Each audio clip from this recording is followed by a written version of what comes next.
வணக்கங்க. என் தோல் சேர்ந்த பூ மாலையடி நீ. உடன்பிறவா சகோதரர்களான 3 பேரின் திருமண வாழ்க்கை எப்படி, எவ்வாறு நிகழப்போகிறது என்பதை தெரிந்து கொள்ளலாம். சரி வாங்க போவோம் கதைக்குள்ள.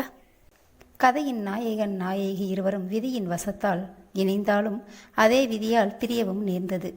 பின்னாளில் அந்த விதியை இணைத்தாலும் ஏற்றுக்கொள்ள இயலாமல் அவர்களிடையே ஏற்படும் ஊடல், அதுவே அவர்களின் வாழ்வை இணைக்கவும் செய்வதுதான் இக்கதை. கேளுங்க கேட்டு ரசிங்க. கதை பிடிச்சிருந்தா லைக் பண்ணுங்க, கண்டிப்பாக சப்ஸ்கிரைப் பண்ணுங்க. கதையை பற்றிய உங்களது கருத்துக்களை கமெண்ட்ஸ் மூலமாக சொல்லுங்க. சரி வாங்க போவோம் கதைக்குள்ள. சரவணனோ தன்மேல் ஒய்யாரமாய் படுத்திருந்த துருவனை அவன் கண் விழிக்காதபடி மென்மையாக அணைத்து கொண்டவன் கிசுகிசுப்பான குரலில், இல்லை, நானும் எவ்வளவு நாள் தான் தூங்குற மாதிரியே நடிச்சிட்டு உன்கிட்டே வாங்குறதாம். அதான் இன்னைக்கு ஒரு முடிவு பண்ணிட்டேன். நான் கண்ணை திறந்திருக்கேன், இப்போ கொடேன் என்று வாய்விட்டு கேட்டிருந்தான் சரவணன் தன் மனையாளிடம். இது வேறையா? இத்தனை நாள் நானும் இது தெரியாம அவனை என்று நினைத்தவள் அப்படியே பேச்சை மாற்றி, ஆமாம், ருத்ரன் நல்லா தூங்கிட்டானே இருக்கான், அப்புறம் ஏன் என்னை அத்தைக்கிட்ட சொல்லி வர சொன்னீங்க என்று கேட்டிட, அப்படி இல்லை நித்துமா, அவன் தூங்கிட்டதான்.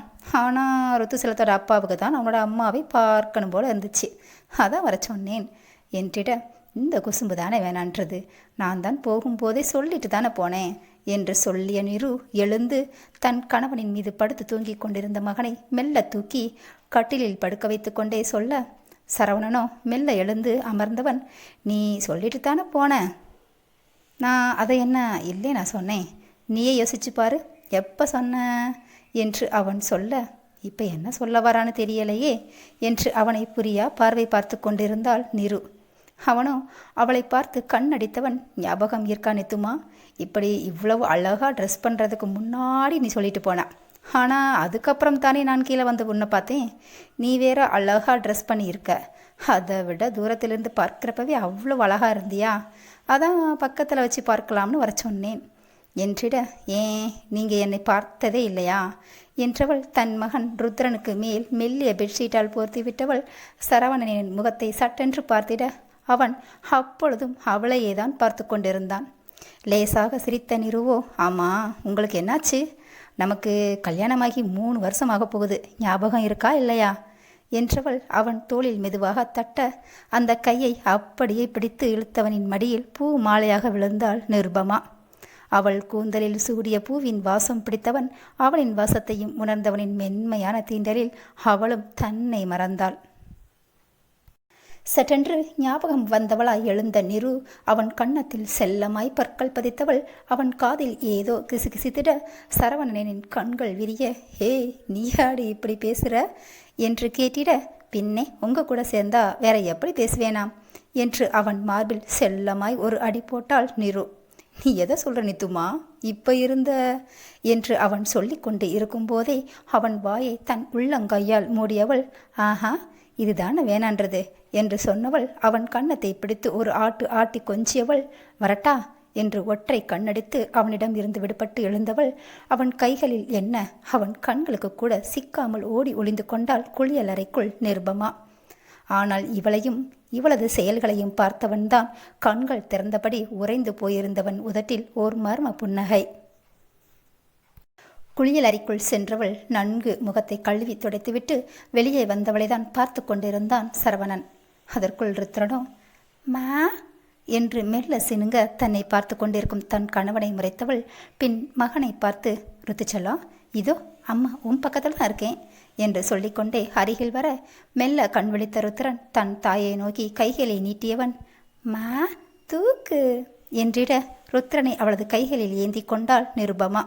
ஏற்கனவே தன் மனைவியின் அழகை ரசித்தவன் இப்பொழுது தன் மனைவியின் மீது ஒட்டி உறவாடும் தன் மகனையும் சேர்த்தளவா ரசித்து கொண்டிருந்தான். அங்கோ கங்காவோ குளியல் அறைக்குள் நின்றவளின் கண்களில் இருந்து நீர்த்துளிகள், ஆம், அந்த தேவா பேசியதுதான் அவள் காதுகளுக்குள் ஓடிக்கொண்டிருந்தது. அவள் கண்களுக்குள் அன்று நடந்தது நிழற்படமாய் ஓடியது இன்று. அன்றொரு நாள் விருதுநகரில், அம்மா, நான் கோயிலுக்கு போயிட்டு வரேம்மா என்று சுஜாதாவிடம் சொல்லிக்கொண்டே வாசல் பக்கமாக நடந்தவள் அவள் கால் அணியை அணிந்து கொண்டு இருந்தாள் கங்கா. ஹேய் கங்கா, முதலே சொல்லியிருந்தா நானும் வேலையை முடிச்சுட்டு உன் கூட கோவிலுக்கு வந்திருப்பேன்ல என்றார் சமையலறையில் வேலை செய்தபடியே. மா இருக்கட்டும்மா, பக்கத்தில் இருக்கிற கோவிலுக்கு தானே, நான் போயிட்டு சீக்கிரம் வந்துடுறேம்மா என்றவள் வாசல் படிக்கட்டில் இருந்து இறங்கி நடக்க ஆரம்பித்தாள் கங்கா. சரி கங்கா, பார்த்து போயிட்டு வா என்று சொல்லிக்கொண்டே சமையல் வேலையை பார்க்க ஆரம்பித்தார் சுஜாதா. அதன் பிறகு கங்காவிற்கு நடக்கப் போகும் விபரீதம் தெரிந்திருந்தால் சுஜாதாவும் தன் மகள் கங்காவுடனே சென்றிருப்பாரோ என்னவோ. அந்த விதி நடத்தும் விளையாட்டை முன் அறிவது எவரால் இயலும்? அப்படி இருக்க சுஜாதாவால் மட்டும் எப்படி அறிய இயலும்? கோவிலுக்கு சென்றவள், அந்த அம்மனை மனதார வழிபட்டவள், அந்த அமைதியான சூழ்நிலையில் சிறிது நேரம் இருந்து செல்வோம் என்ற முடிவுடன் அமர்ந்திருந்தாள். சரி, வீட்டுக்கு செல்லலாம் என்று வெளியில் வந்து பார்த்த பொழுது மழை பெய்வதற்கு முன் வானம் இருட்டிக்கொண்டு இருப்பதை கண்டாள். சிறு சந்தோஷத்துடன் கோவிலிலிருந்து வெளியே நடந்தாள். அவள் வீட்டிற்கு 1/4 மணி நேர நடைபயணத்தில் இருந்து சென்றுவிடும் தூரம்தான் என்று நினைத்து நடந்தவளை மழை மீண்டும் மீண்டும் வலுத்து சோதித்தது. ஒவ்வொரு துளியும் சட்டென்று விழ சிறு சிறு கற்களை தூக்கி எறிந்தாற் போல அத்தனை வழி, ஆனால் சுகமான வழி. ஹா, என்ன இப்படி மழை பெய்கிறது, இன்று பார்த்துதான் இப்படி மழை பெய்ய வேண்டுமா என அழுத்து கொண்டாலும் அதனை ரசித்து கொண்டுதான் இருந்தாள். அப்பொழுது தரையை பார்க்க ஆங்காங்கே சிறு சிறு பனிக்கட்டிகள் வீழ்ந்து கிடக்க அதை ஆசையாசையாய் பார்த்தவளுக்கு அதனை கைகளில் ஏந்தி விளையாட அத்தனை ஆசை. ஆனால் அது எப்படி இப்பொழுது செய்ய இயலும் என நினைத்தவள் அப்படியே கண்களால் சுற்றுப்புறத்தை நோட்டமிட்டாள். அட ஆமாங்க, அவள் எண்ணத்தை பூர்த்தி செய்யும் பொருட்டு அந்த வீதியில் சிறுவர்கள் பனிக்கட்டிகளை ஓடி ஓடி கையில் எடுத்தவற்றை ஒரு சிலர் சேகரித்து வைத்து கொண்டு இருக்க, ஒரு சிலரோ அதனை வாயில் போட்டு சுவையில்லாது போனாலும் மகிழ்ந்து கொண்டுதான் இருந்தனர். அதனை கங்காவோ ஒரு கையால் பூஜை கூடையை தன் மார்போடு அணைத்து கொண்டவள், மறு கையை தன் நெற்றிக்கு மேலே வைத்து மலைத்துளி தன் முகத்தில் அழுத்தமாக படாதவாறு மறைத்து கொண்டே நடந்தவள். சிறுவர்கள் விளையாடும் அழகினை கண்டவள் மனதில் ஏற்பட்ட சந்தோஷம் அவள் இதழை நெளியச் செய்து புன்னகையாய் மலர்ந்தது. என்னை கொஞ்ச கொஞ்ச கொஞ்ச கொஞ்ச வாமலையே, நெஞ்சம் கெஞ்ச கெஞ்ச கெஞ்ச கெஞ்ச தாமலையே, இன்னும் கிட்ட கிட்ட கிட்ட கிட்ட வா மலையே, என்னை தொட்டு தொட்டு தொட்டு தொட்டு போ மலையே, நீ தோழி அல்லவா தொடும் வேலையிலே, நீ காதல் கொண்டு வா துளி தூரையிலே, என்னை கொஞ்ச கொஞ்ச நெஞ்சம் கெஞ்ச கெஞ்ச. இந்த பாடல் வரிகளை மனதிற்குள் ஓடவிட்டு கொண்டிருந்த கங்கா விளையாடும் சிறுவர்களை ரசித்து சிரித்திட, ஆனால் இவள் நடந்து செல்லும் அழகினை அங்கே 2 ஜோடி கண்கள் ரசித்து கொண்டிருந்ததை இவள்தான் அறியவில்லையே. ஆம், கங்காவின் இதழ் விரிந்திட அவளையேதான் பார்த்து கொண்டிருந்த விஸ்வாவின் இதழ்களும் தன்னால் விரிந்தது. அவளை தன்னவளாக ஆக்கப் போகும் இவனே அவளின் முகத்தை கண்டு ரசித்து கொண்டு இருக்க, விஸ்வா நிற்பதை அறியாத மற்றொருவனும் கங்காவை முழுவதுமாகவே ரசித்து கொண்டிருந்தான். அதே நேரம் அவளுக்குள் ஏதோ எச்சரிக்கை உள்ளுணர்வு தூண்ட மழை வழுக்கவும் தொப்பலாக நனைந்தவள் தனது சுடிதார் சாலை சரி செய்து கொண்டு நடக்க ஆரம்பிக்க, ஒரு ஆட்டோ அவளை கடந்து செல்ல சட்டென அவள் மனதிற்குள் எழுந்தது என்னவோ, அது இதுதான். பேசாமல் நம்ம வீட்டுக்கு ஆட்டோவிலேயே போய்விடுவோமா என்று நினைத்தவள், ஆட்டோனா கொஞ்சம் நிறுத்துங்க என்று சத்தம் கேட்டதும் ஆட்டோவில் இருந்தவனோ, எனது அண்ணாவா, உன்னை என்ன செய்கிறேன் பார் என்று மனதிற்குள் பொறுமியவன் அந்த ஆட்டோவை திருப்பிட மெல்ல சென்று கங்கா கௌரியின் அருகில் போய்தான் நின்றது அந்த ஆட்டோ. ஆட்டோ நின்றிட அதற்குள் ஏறி அமர்ந்த கங்கா அவளது வீட்டு விலாசத்தை சொல்லி போகும்படி சொன்னவள் தன் ஈரமான தலையை தட்டி விட்டு கொண்டிருந்தாள். விஸ்வாவும் அந்த ஆட்டோ பின்னே காரை கலப்ப நினைத்தவன், அவள்தான் ஆட்டோவில் ஏறி அவளுடைய வீட்டிற்கு தானே சென்று கொண்டிருக்கிறாள். எப்படி என்றாலும் அவள் வீட்டிற்கு சென்ற பிறகு அவளிடம் எப்படி பேச முடியும்? அதுதான் இங்கே அவளை பார்த்து விட்டோமே என்று நினைத்தவன் அவள் மலையை ரசித்த பொழுது அவள் முகத்தில் இருந்த புன்னகை இப்பொழுது விஸ்வாவின் இதழிலும் தவள அங்கிருந்தபடியே திருநெல்வேலிக்கு காரை கிளப்பியிருந்தான் விஸ்வா. ஆம், அன்று விஸ்வா ஆஃபீஸ் வேலையாக திடீரென திருநெல்வேலியில் இருந்து விருதுநகர் வந்திருந்ததால் அப்படியே கௌரி வீட்டிற்கும் வந்திருந்தான். அப்பொழுதுதான் சுஜாதா அருகில் இருக்கும் அம்மன் கோவிலுக்கு கங்கா சென்றிருப்பதாக சொல்ல, சரிங்கத்த நான் கிளம்புறேன் என்று சொல்லிவிட்டு வந்தாலும் இவ்வளவு தூரம் வந்து அவளை பார்க்காமல் செல்ல மனது இல்லாமல் அவளுக்கு தெரியாமலாவது அவளை பார்த்து வரலாம் என்று நினைத்துதான் சுஜாதா சொன்ன கோவிலின் வாயிலில் கௌரியின் வரவுக்காக காத்து நின்றிருந்தான் விஸ்வா. அப்படி காத்து நின்றதால் தானே அவள் மழை நீரை கண்டு மகிழ்ச்சி அடைந்ததும் அங்கு விளையாடி கொண்டிருந்த சிறுவர்களை கண்டு சந்தோஷப்பட்டதையும் விஸ்வாவால் காண முடிந்தது. ஆனால் என்ன, அவளுடன் நேரடியாக பேச முடியாமல் போனது மட்டும்தான் அவனது இப்போதைய வருத்தம். ஆனால் கங்காவோ அவளை பார்க்க வந்திருந்த விஸ்வாவையும் அறியவில்லை. அவளுடன் ஆட்டோவில் பயணித்து கொண்டு இருப்பவன் யார், அவன் எங்கு தன்னை கூட்டிச் செல்கிறான் என்றும் அறியாமல் ஆட்டோவில் அமர்ந்திருந்தாள். சிறிது தூரத்திற்கு சென்ற பிறகு ஆட்டோ நின்றிட அவளால் கணிக்க இயலாமல் போனதுதான் எங்கு வந்திருக்கிறோம் என்று. மழை பெய்வதால் ஆட்டோவின் இருக்கையை சுற்றி மறைத்திருக்க ஆட்டோ முன் கண்ணாடி வழியாக பார்க்க அப்பொழுது கூட அது எந்த இடம் என்று சரியாக தெரியவில்லை. இவன் யார், ஏன் தன்னை இங்கு அழைத்து வந்திருக்கிறான் என்று நினைக்க நினைக்க கங்காவின் மனம் படபடக்க ஆரம்பித்தது. என்னவோ உண்மைதான். அப்பொழுது முன்னால் அமர்ந்திருந்தவனை ஆட்டோவின் முன்னால் பொருத்தப்பட்டிருந்த கண்ணாடி வழியாக பார்த்த கங்கா கண்கள் படபடக்க இவனை எங்கோ பார்த்திருக்கிறோமே என்று நினைத்தவள் சட்டென ஞாபகம் வராதவளாய் அவனை, அண்ணா இது எந்த இடம், இங்கே எதுக்கு நிறுத்திருக்கீங்க என்று ஒரு வழியாக தட்டு தடுமாறி கேட்டிருந்தாள். சட்டென திரும்பிய அவனோ, ஏண்டி உனக்கு நான் அண்ணனா என்றவனின் கண்களில் அத்தனை கோபம். அதை பார்த்த இவளது படபடத்த கண்கள் அகல விரிந்து அப்படியே அசையாதிருந்தது. அவள் மனமோ தேவா என்று முணுமுணுத்து கொண்டிருந்தது. அவனோ உதட்டை வளைத்து ஏளனமாக சிரித்தவன், என்ன கௌரி, உன் மனசு தேவா தேவா என்று கதறுதா என்றவன், ஆமா உனக்கு எதுக்கு இவ்வளோ பயம் என பார்த்தா என்று சொன்னவன் அவள் பக்கமாக திரும்பி அமர்ந்தான். கௌரியோ சட்டன அவளது பயத்தை மறைத்து, சி வாய மூடு, எனக்கு அதுக்கு உன்னை பார்த்தா பயம் வரப்போகுது, நீ என்ன சிங்கமா புலியா உன்னை பார்த்து பயப்பட என்ற கங்கா தேவாவை தைரியமாக எதிர்கொண்டாள். தேவாவோ, கௌரி 3 வருஷம் கழிச்சு நீ என்னை எதிர்பார்க்கல, அதான் நீ முதல்ல பார்த்த பார்வையிலேருந்து தெரிஞ்சிச்சில்ல. அப்புறம் நீ என்ன சொன்ன, சிங்கமா புலியான்னு தானே கேட்ட, அதுக்கும் மேலே தேவா என்று சொன்னவன் அந்த ஆட்டோவே அதிரும்படி சிரித்தான். அதான பார்த்தேன், 3 வருஷம் ஆயிடுச்சு திருந்தி இருப்பான்னு நினச்சேன், இப்போ தானே தெரியுது நீ எத்தனை வருஷமானாலும் திருந்த மாட்டேன்னு என்றவள் ஆட்டோவில் இருந்து இறங்க போக, கௌரி கொஞ்சம் நில்லு, நான் உங்ககிட்ட பேசணும் என்று சொன்ன தேவா ஆட்டோவை விட்டு இறங்க போன கௌரியின் கையை பிடித்திட, சி விடு என் கையை, உனக்கு வெட்கமா இல்லை, தனியாக இருக்கிற ஒரு பொண்ணோட கையை பிடிச்சி இழுக்கிற என்று சொன்னவள் இவள் கையை பிடித்திருந்த அவன் கையையும் சேர்த்து ஒரு உதறி கௌரியின் கையை இழுத்து கொண்டவள் அவனை பார்த்து முறைத்து கொண்டுதான் இருந்தாள். அவனோ அவளை பார்த்து கௌரி பேசும் அழகினை கண்டு ரசித்தவன் சிரித்துக்கொண்டே, அப்படி போடு, நீ என்கிட்ட இவ்வளவு பேசாமல் இருந்தால் தான் நான் ஆச்சரியப்படணும், நீ என்கிட்ட இப்படி பேசுகிறதால தான் எனக்கு உன்னை ரொம்ப ரொம்ப பிடிக்குதுன்னு நினைக்கிறேன் என்று சொன்னவன், அது எப்படி, எனக்கு பிடித்த பொண்ணு கையை பிடிக்க நான் ஏன் வைக்கப்படணும் பேபி என்றவன் அவள் கண்ணம் தட்டு சொல்லிட, கோபத்தின் உச்சிக்கே சென்ற கௌரி, நிறுத்துடா நீயும் உன் பேச்சும், இதே மாதிரி எத்தனை பொண்ணுங்க கிட்ட இப்படி பேசியிருப்ப, அதே மாதிரி என்கிட்ட பேசணும்னு நினச்சா உன்னை தொலைச்சிடுவன், ஜாக்கிரதை என்று சொன்னவளின் கண்கள் கோபத்தில் சிவந்தே விட்டது. இதுதான் உன்கிட்ட இழுக்குதுன்னு நினைக்கிறேன், நீ கோபத்தில் கூட எவ்வளவு அழகா இருக்க தெரியுமா என்று தேவா சொல்ல, அவன் பேசியதை கேட்டதும் அதே வேகத்தில் ஆட்டோவில் இருந்து கீழ் இறங்கியவள், சி நீ பேசுறத கேட்டாலே அருவருப்பா இருக்கு என்று சொன்ன கௌரியின் தாடையை அழுத்தமாக பிடித்திருந்தான் தேவா ஆட்டோவில் இருந்து கீழே இறங்கியபடியே. தேவா பிடித்தது வலித்தாலும் கௌரியின் கண்கள் நாலா பக்கம்தான் சுழன்றது, தங்களை யாரும் கவனிக்கிறார்களா என்று. இதனை கண்ட தேவாவின் கண்களில் ஆனந்தம்தான். பின்னே எப்பொழுது பார்த்தாலும் இவனிடம் துணிச்சலாக பேசுபவள் கண்களில் பயத்தை பார்த்தால் சந்தோஷப்படாமல் என்ன செய்வான்?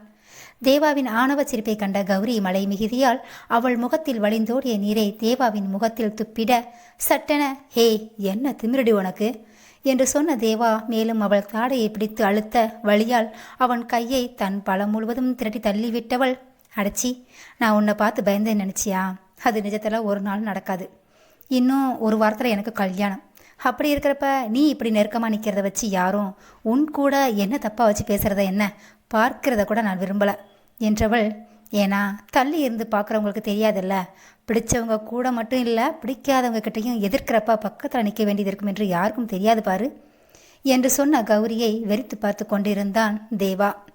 ஆனால் அதன் பிறகு தேவா பேசிய வார்த்தையில் அப்படியே உறைந்துதான் போனாள் கௌரி.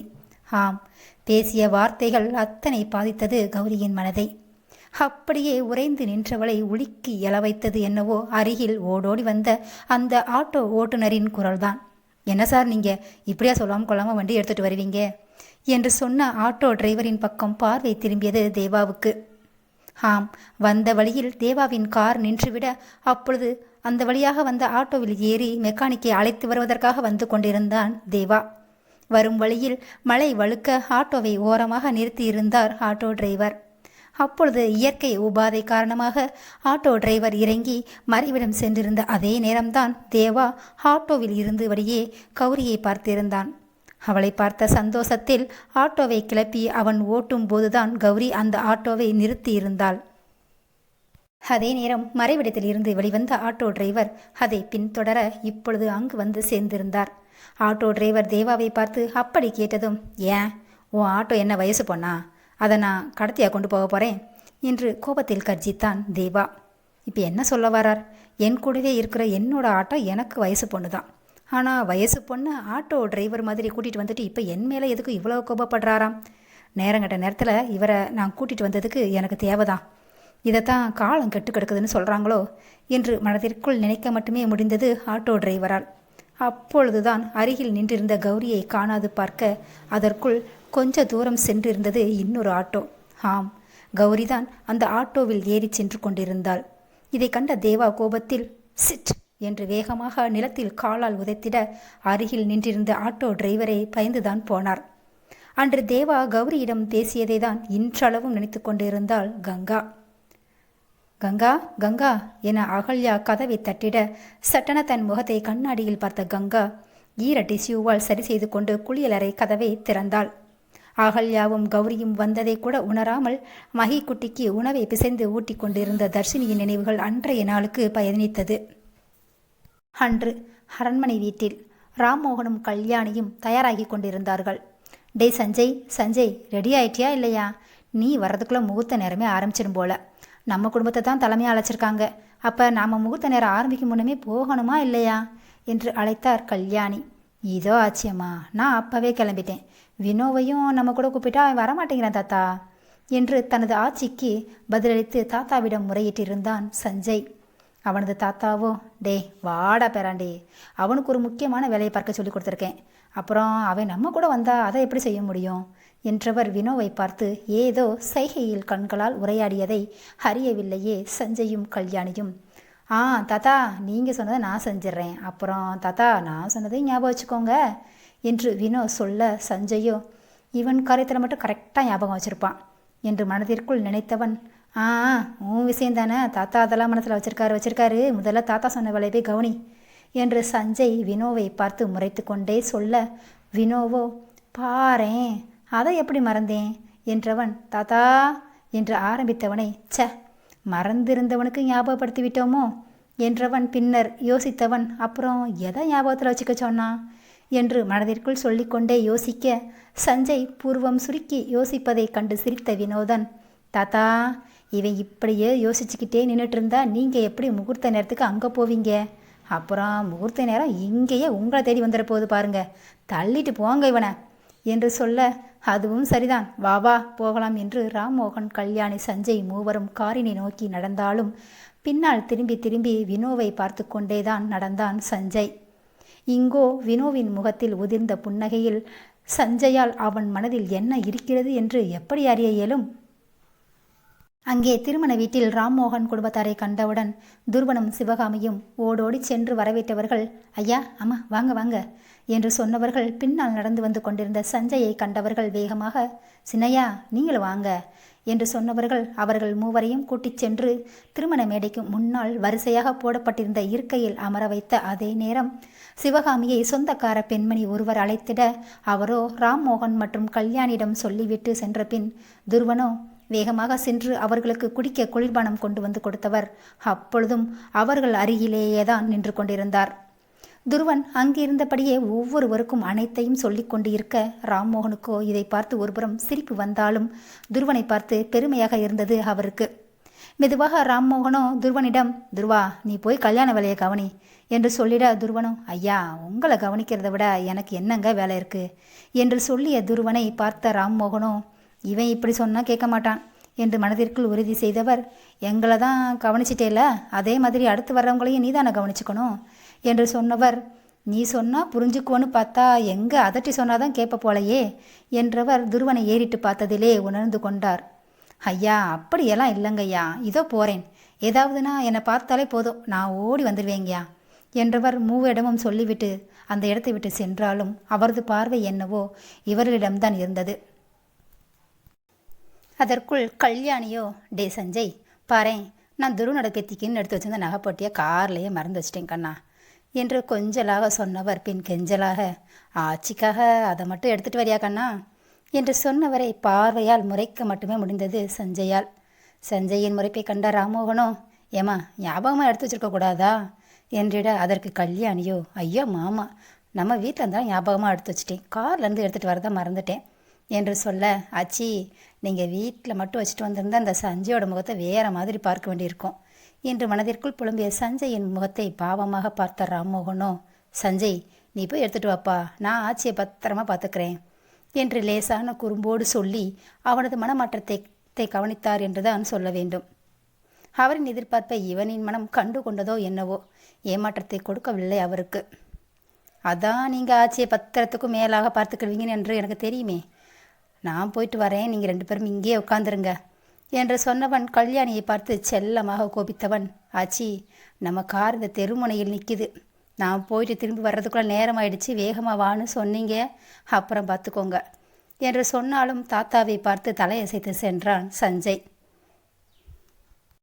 சஞ்சய் நடந்து வாசல் பக்கமாக சென்றிட, அப்பொழுது புரோகிதரோ, அம்மா நீங்கள் பொண்ணோட பாட்டி தானே, நாளை ஆகிறது, சத்த பொண்ணை அழைச்சிட்டு வரையலா என்று சொன்னவர் மணமேடையில் அமர்ந்திருந்த மாப்பிள்ளையிடம் மந்திரத்தை உச்சரிக்க, அதன் பின்னே மாப்பிள்ளையும் அதனையே சொல்லி கொண்டிருக்க, அதையெல்லாம் காதில் வாங்கியவனின் மனமோ ஏனோ திரும்பி பார்க்கும்படி சொன்னாலும் புத்தியோ, டே சஞ்சய் வேகமாக போய் நகைப்பெட்டி எடுத்துகிட்டு வரல, உன் ஆச்சி உன்னை உண்டு இல்லைன்னு ஆக்கிடுவாங்க என்று புத்தி விரட்ட வேக நடையிற்று வெளியே நடந்து சென்று விட்டான். இவன் அப்பொழுதே திரும்பி பார்த்திருந்தால் அதன் பிறகு நடக்கப் போகும் விபரீதத்தை தடுத்து இருக்கலாமோ என்னவோ. சரி, அதை விடுங்க, நாமும் விதியின் விளையாட்டை அதன் வழியில் பயணித்தால்தானே என்ன நடக்கப் போகிறது என்று அறிய இயலும். ஆம், இவர்கள் மூவரும் வந்து இருப்பது அவர்கள் அரண்மனை வீட்டில் வேலை செய்யும் துருவன் சிவகாமி இவர்களின் பேத்திக்குத்தான் கல்யாணம். உங்கள் மனசில் இப்போவே ஒரு கேள்வி வந்துடுச்சுன்னு நினைக்கிறேன். ஆமாங்க, அதே தாங்க. நீங்கள் கேட்குறதுக்கு முன்னாடியே நான் அரசல் பரசலாக கேள்விப்பட்டதை உங்ககிட்ட சொல்லாட்டி எப்படியாம்? திரைப்படங்களில் நடக்கிற திருமணம் பல திருப்பங்களுடன் கூடிய திகிலுடன் கூடிய காண திகட்டாத திருமணம். அதே நேரம் கதைகளில் நடக்கிற திருமணங்கள் கலாட்டாவுடனும் கற்பனைக்கு எட்டாத உணர்வு பூர்வமாக கலராக வர்ற திருமணம்.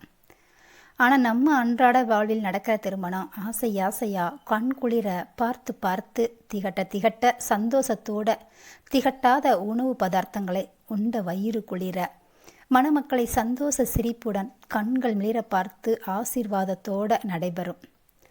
செல்வத்தை அழுக்காமல் கொட்டி நம்ம உடலினை சோர்வால் அழுக்க வச்சாலும் அந்த மணமக்களின் முகத்திலும் உற்றார் உறவினர்கள் முகத்திலும் கண்ட மகிழ்ச்சியிலுமான சிறப்பாக கல்யாணத்தை நடத்தி முடிச்சிட்டிங்க, அதோட சாப்பாடு பிரமாதம், அவ்வளவு நல்லா இருந்துச்சுங்க என்று சொல்லப்படும் அந்த வார்த்தைகளில் சோர்வெல்லாம் கரைந்து போய்விடும் என்ற அசத்தலான ஆடம்பரமான திருமணம். அட என்னங்க, நீங்கள் ஏற்கனவே அவரோட பேத்தி திருமணத்தை த்ரில்லிங் திருமணமாக முடித்து வச்சிங்க, இப்போ யாரோட கல்யாணத்தை எப்படி முடிக்க வைக்க போகிறீங்கன்னு தானே கேட்குறீங்க. இந்த திருப்பத்துக்கு கதை வேணுமென்னா நான் எழுதியிருக்கலாம், ஆனால் இதை செயல்படுத்த போகிறது நான் இல்லைங்க. அது யாருன்னு தானே கேட்குறீங்க. அதுதாங்க சஸ்பென்ஸ். இவ்வளவு பொறுத்திட்டோம், இன்னும் கொஞ்ச நேரம் பொறுக்காமலா போயிடுவோம். என்னங்க நான் சொல்கிறது? சஞ்சயோ காரிலிருந்து நகைப்பேட்டியை எடுத்து வந்தவன் வாசலில் நுழைந்த அதே நேரம், நீங்கள் சொல்லுங்கள், உங்கள் பேரனுக்கு இப்படி ஒரு பொண்ணை கல்யாணம் முடிச்சு தருவீங்களா என்று கேட்டவனின் குரலில், யார் அது, இப்படி ஒரு கேள்வியை யாரிடம் கேட்டுக்கொண்டு இருக்கிறார்கள் என்று புரியாமல் உள்ளே வர, தம்பி நீங்கள் யாரை பார்த்து என்ன கேள்வி கேட்குறீங்க என்று கேட்டவர், நீங்கள் எல்லாத்துக்கும் சம்மதிச்சு தானே கல்யாணத்துக்கு ஒத்துக்கிட்டீங்க என்று சொன்னவரின் குரலில் அதிர்ந்துதான் போனான் சஞ்சய். இது நம்ம துருவனையா குரலாச்சே என்றவன் மறு எட்டு வைத்த அதே நேரம், மாப்பிள்ள நீங்கள் இவ்வளவு கோபப்படுற அளவுக்கு அப்படி என்ன ஆயிப்போச்சு, அதுவும் இப்படி கடைசி நேரத்தில் இப்படி சொன்னால் நாங்கள் என்ன செய்கிறது, என் பொண்ணோட நிலைமையை கொஞ்சம் நினச்சி பாருங்க என்றதும் சஞ்சயின் மனம் அடித்து சொன்னது, இந்த பேச்சுக்கு சொந்தக்காரர் துருவனின் மருமகன் என்று. மெல்ல நடந்தவன் திருமண மேடையையே மறைத்து நின்று இத்தனை பேச்சுவார்த்தைகள் நடந்து கொண்டிருக்கும் அந்த கூட்டத்தில் நுழைந்தான் சஞ்சய். அங்கே மாப்பிள்ளை கழுத்தில் மணமாலையுடன் நின்றிருக்க, அவர் எதிரே ராம்மோகன் துருவன் அருகில் மாப்பிள்ளையின் கையை பிடித்தபடி நின்றிருந்தவர், அம்மா நீங்களாவது உங்கள் பிள்ளைகிட்ட சொல்லக்கூடாதா என்று சொல்ல, அவரோ, ஆனாலும் உங்கள் பொண்ணை ஏமாற்றி என் மகன் கழுத்தில் கட்டுவீங்கன்னு நாங்கள் எதிர்பார்க்கல என்று அந்த பெண்மணி சொல்ல, அவரையே உற்று பார்த்த சஞ்சய், ஓ இவர்தான் மாப்பிள்ளையின் அம்மா போல என்று நினைத்தவன் மனதிலோ, இந்த அம்மா ஏன் இப்படி சொல்கிறாங்க, மாப்பிள்ளை பொண்ணு கழுத்தில் தாலி கட்டுவாங்க பார்த்துருக்கேன், அப்புறம் எப்படி பொண்ணை மாப்பிள்ளை கழுத்தில் கட்டப்படுறதா சொல்கிறாங்க இதுவரைக்கும் நான் எந்த கல்யாணத்திலையும் பார்க்கலையே என்று நினைத்தவன், டே சஞ்சய், இதை எப்படிடா கவனிக்காம விட்ட? அவனே அவனது மனசுடன் சண்டை போட்டு கொண்டிருந்த அதே நேரம், என்னம்மா சொல்கிறீங்க, எங்கள் பொண்ணை பற்றி எல்லாத்தையும் சொன்னோமே என்றிட அங்கோ மாப்பிள்ளையின் தாயோ கோபத்தின் உச்சியில்தான் கொந்தளித்து கொண்டிருந்தார். எப்படி சொன்னீங்க, எப்படி சொன்னீங்கன்னு கேட்குறேன். உங்கள் பொண்ணு ஒரு அனாதை பிள்ளையை எடுத்து வளர்க்குறதாகவும் உங்கள் பொண்ணோட அந்த பிள்ளையும் ஏற்றுக்கணும்னு சொன்னீங்க. சரி, என் பிள்ளைக்கு உங்கள் பொண்ணை பிடிச்ச போனதால் ஏற்றுக்கிட்டோம் தான். அதுக்காக அவள் எவங்கிட்டையோ ஏமாந்து பெற்ற பிள்ளையை நாங்கள் காசு பணம் செலவழித்து பார்த்துக்கணுமான்னு கேட்குறேன் என்று சொல்லி முடிப்பதற்குள், அம்மா, உங்கள் வாயால் உங்கள் வீட்டுக்கு வரப்போகிற மருமகளை இப்படி பேசாதீங்க என்ற துருவனின் பேச்சை கேட்டவரோ, யார் யாருக்கு மருமக, இனி இந்த கல்யாணம் நடக்கவே நடக்காது என்றவரின் காலில் விழாத குறையாக சிவகாமியோ, ஒரு பொண்ணோட வாழ்வு ஒரு பொண்ணால் கெட்டதை இருக்கக்கூடாதுமா என்று சொல்லி முடிக்கும் முன்னமே, யாரு, நான் உங்கள் பொண்ணோட வாழ்க்கையை கெடுத்தேனா? கெட்டு சீரழிஞ்சு ஒரு பிள்ளையும் பெற்ற உங்கள் பொண்ணு நல்லவ. இதை எங்ககிட்ட மறைச்சி கல்யாணம் நடத்த இருந்த உங்கள் குட்டு எனக்கு தெரிஞ்சதோ அதை என் பிள்ளைக்கிட்ட சொன்ன நான் கெட்டவளா? எப்படி கெட்டுப்போன உங்கள் பொண்ணையும் எவனுக்கோ பிறந்த அனாதை பிள்ளையும் நல்லவங்கன்னா என் பிள்ளையோட வாழ்வு நல்லா இருக்குன்னு நினச்சேன்னா கெட்டவளா என்று கேட்டவரிடம் எப்படி புரிய வைப்பது என திணறி போனார்கள் துருவனும் அவரது மருமகனும். இதையெல்லாம் கேட்ட கல்யாணிக்கு மயக்கம் வருவது போல் இருக்க, கண்களாலேயே தன் பேரனை அழைத்திட, அதனை கண்டு கொண்ட சஞ்சய் அவரை தோளோடு தாங்கி கூட்டத்தில் இருந்து விலகி அழைத்து வந்தவன், மின் விசிறிக்கு நேர் கீழே இருந்த இருக்கையில் அமரச் செய்தவன் அவர் அருகிலேயேதான் நின்று கொண்டிருந்தான். நிறுத்துங்க, அப்படி ஒன்றும் நான் நல்லவள்னு நிரூபித்து உங்கள் பிள்ளைய கட்டிக்க எனக்கு சம்மதம் இல்லை என்று சொல்லிக்கொண்டே மனமெடையில் இருந்து இறங்கி வந்தாள் பெண்ணவள். இதை கேட்ட சஞ்சய்க்கோ, வாவ், சரியான போட்டி, மாமியாருக்கும் மருமகளுக்கும் இப்பொழுது போர் ஆரம்பிச்சிச்சு போல என்று நினைத்தவன், ஏதாவது ஒரு இடத்துலையும் நம்ம தர்ஷினியை போல தைரியமாக பேசுகிற பொண்ணுங்க இருக்கத்தான் செய்கிறாங்க என்று நினைத்தவனுக்கு தெரியவில்லை, இந்த பெண்ணின் பேச்சை கேட்டவுடன் தன் மனதிற்கு பிடித்த பெண்ணான தர்ஷினியின் ஞாபகம் ஏன் வந்தது என்று. அவன்தான் இன்னும் சிறிது நேரத்தில் அறியப் போகிறானே அவள் ஞாபகம் ஏன் வந்ததென்று. அப்படி அறிந்த பின் அவன் மனம் என்ன பாடுபடும் என்று அவன் அறிவானா?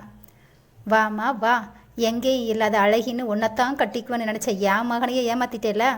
இப்போ உன்னால் எப்படி தான் தலை நிமிர்ந்து இத்தனை பேரையும் பார்த்து பேச முடியுதோ? மன்னிக்கவே முடியாத தவறையும் செஞ்சு அந்த பாவத்துக்கு அப்பனா என் பிள்ளைய பழிக்கு ஆடா மாத்துறதுக்கு எல்லாம் உன்னை போல நல்லவளுக்கு தான் சாமர்த்தியம் வரும் என்றவர், சி, நீ எல்லாம் ஒரு பொண்ணா என்று வார்த்தையை கடித்து துப்பியவர் யோசிக்காமல் போய்விட்டார் தானும் ஒரு பெண்தான் என்றே. இதை கேட்ட பெண் குடும்பத்தார்கள் தலை குனிந்தபடி நின்று இருக்க, ராம்மோகன் அப்பொழுதும் அவளை தான் கூர்மையாக பார்த்து கொண்டிருந்தார். அவள் என்ன சொல்ல போகிறாள் என்று அதற்காகத்தானே அவரும் காத்து கொண்டு இருக்கிறார். ஓஹோ, நீங்கள் என்னோட சாமர்த்தியத்தை தெரிஞ்சுக்கிற அளவுக்கு எல்லாம் அவ்வளவு நல்லவ இல்லைன்னு தான் என்ன சொன்னீங்க. அப்புறம் எதை சொல்லு நிரூபித்தாலும் நீங்கள் சொன்ன சொல்லு இல்லைன்னு ஆயிடாதில்ல. அப்படியே நான் நிரூபித்தாலும் நான் என்ன அந்த சீதா தேவியா? என்னை அப்படியே பூமாதா பிளந்து என்னை ஏற்றுக்கிறதுக்கு இது ஒன்றும் அந்த காலம் இல்லை, கலிகாலம் என்று சொன்னவள், நீங்கள் போகலாம் என்ற வார்த்தையை முடித்திட அவரோ, இத்தனையும் செஞ்சுட்டு எவ்வளவு நெஞ்செழுத்தம், எப்படி பேசுகிறான்னு பாருடா என்று அவள் தங்களை நீங்கள் போகலாம் என்று வாசல் பக்கம் கை நீட்டி சொன்னதை பொறுக்க முடியாமல் தன் மகனை பார்த்து, பார், நீதானே ஒரு பிள்ளையோடு இருந்தாலும் இவளைதான் கட்டிக்குவேன்னு சொன்ன என்று அவனிடமே புகார் வாசிப்பது போல் சொன்னார். அவருக்கு எங்கே தெரியும் தன் மகன் எதற்காக எந்த எண்ணத்தோடு திருமணத்திற்கு ஒத்துக்கொண்டான் என்று.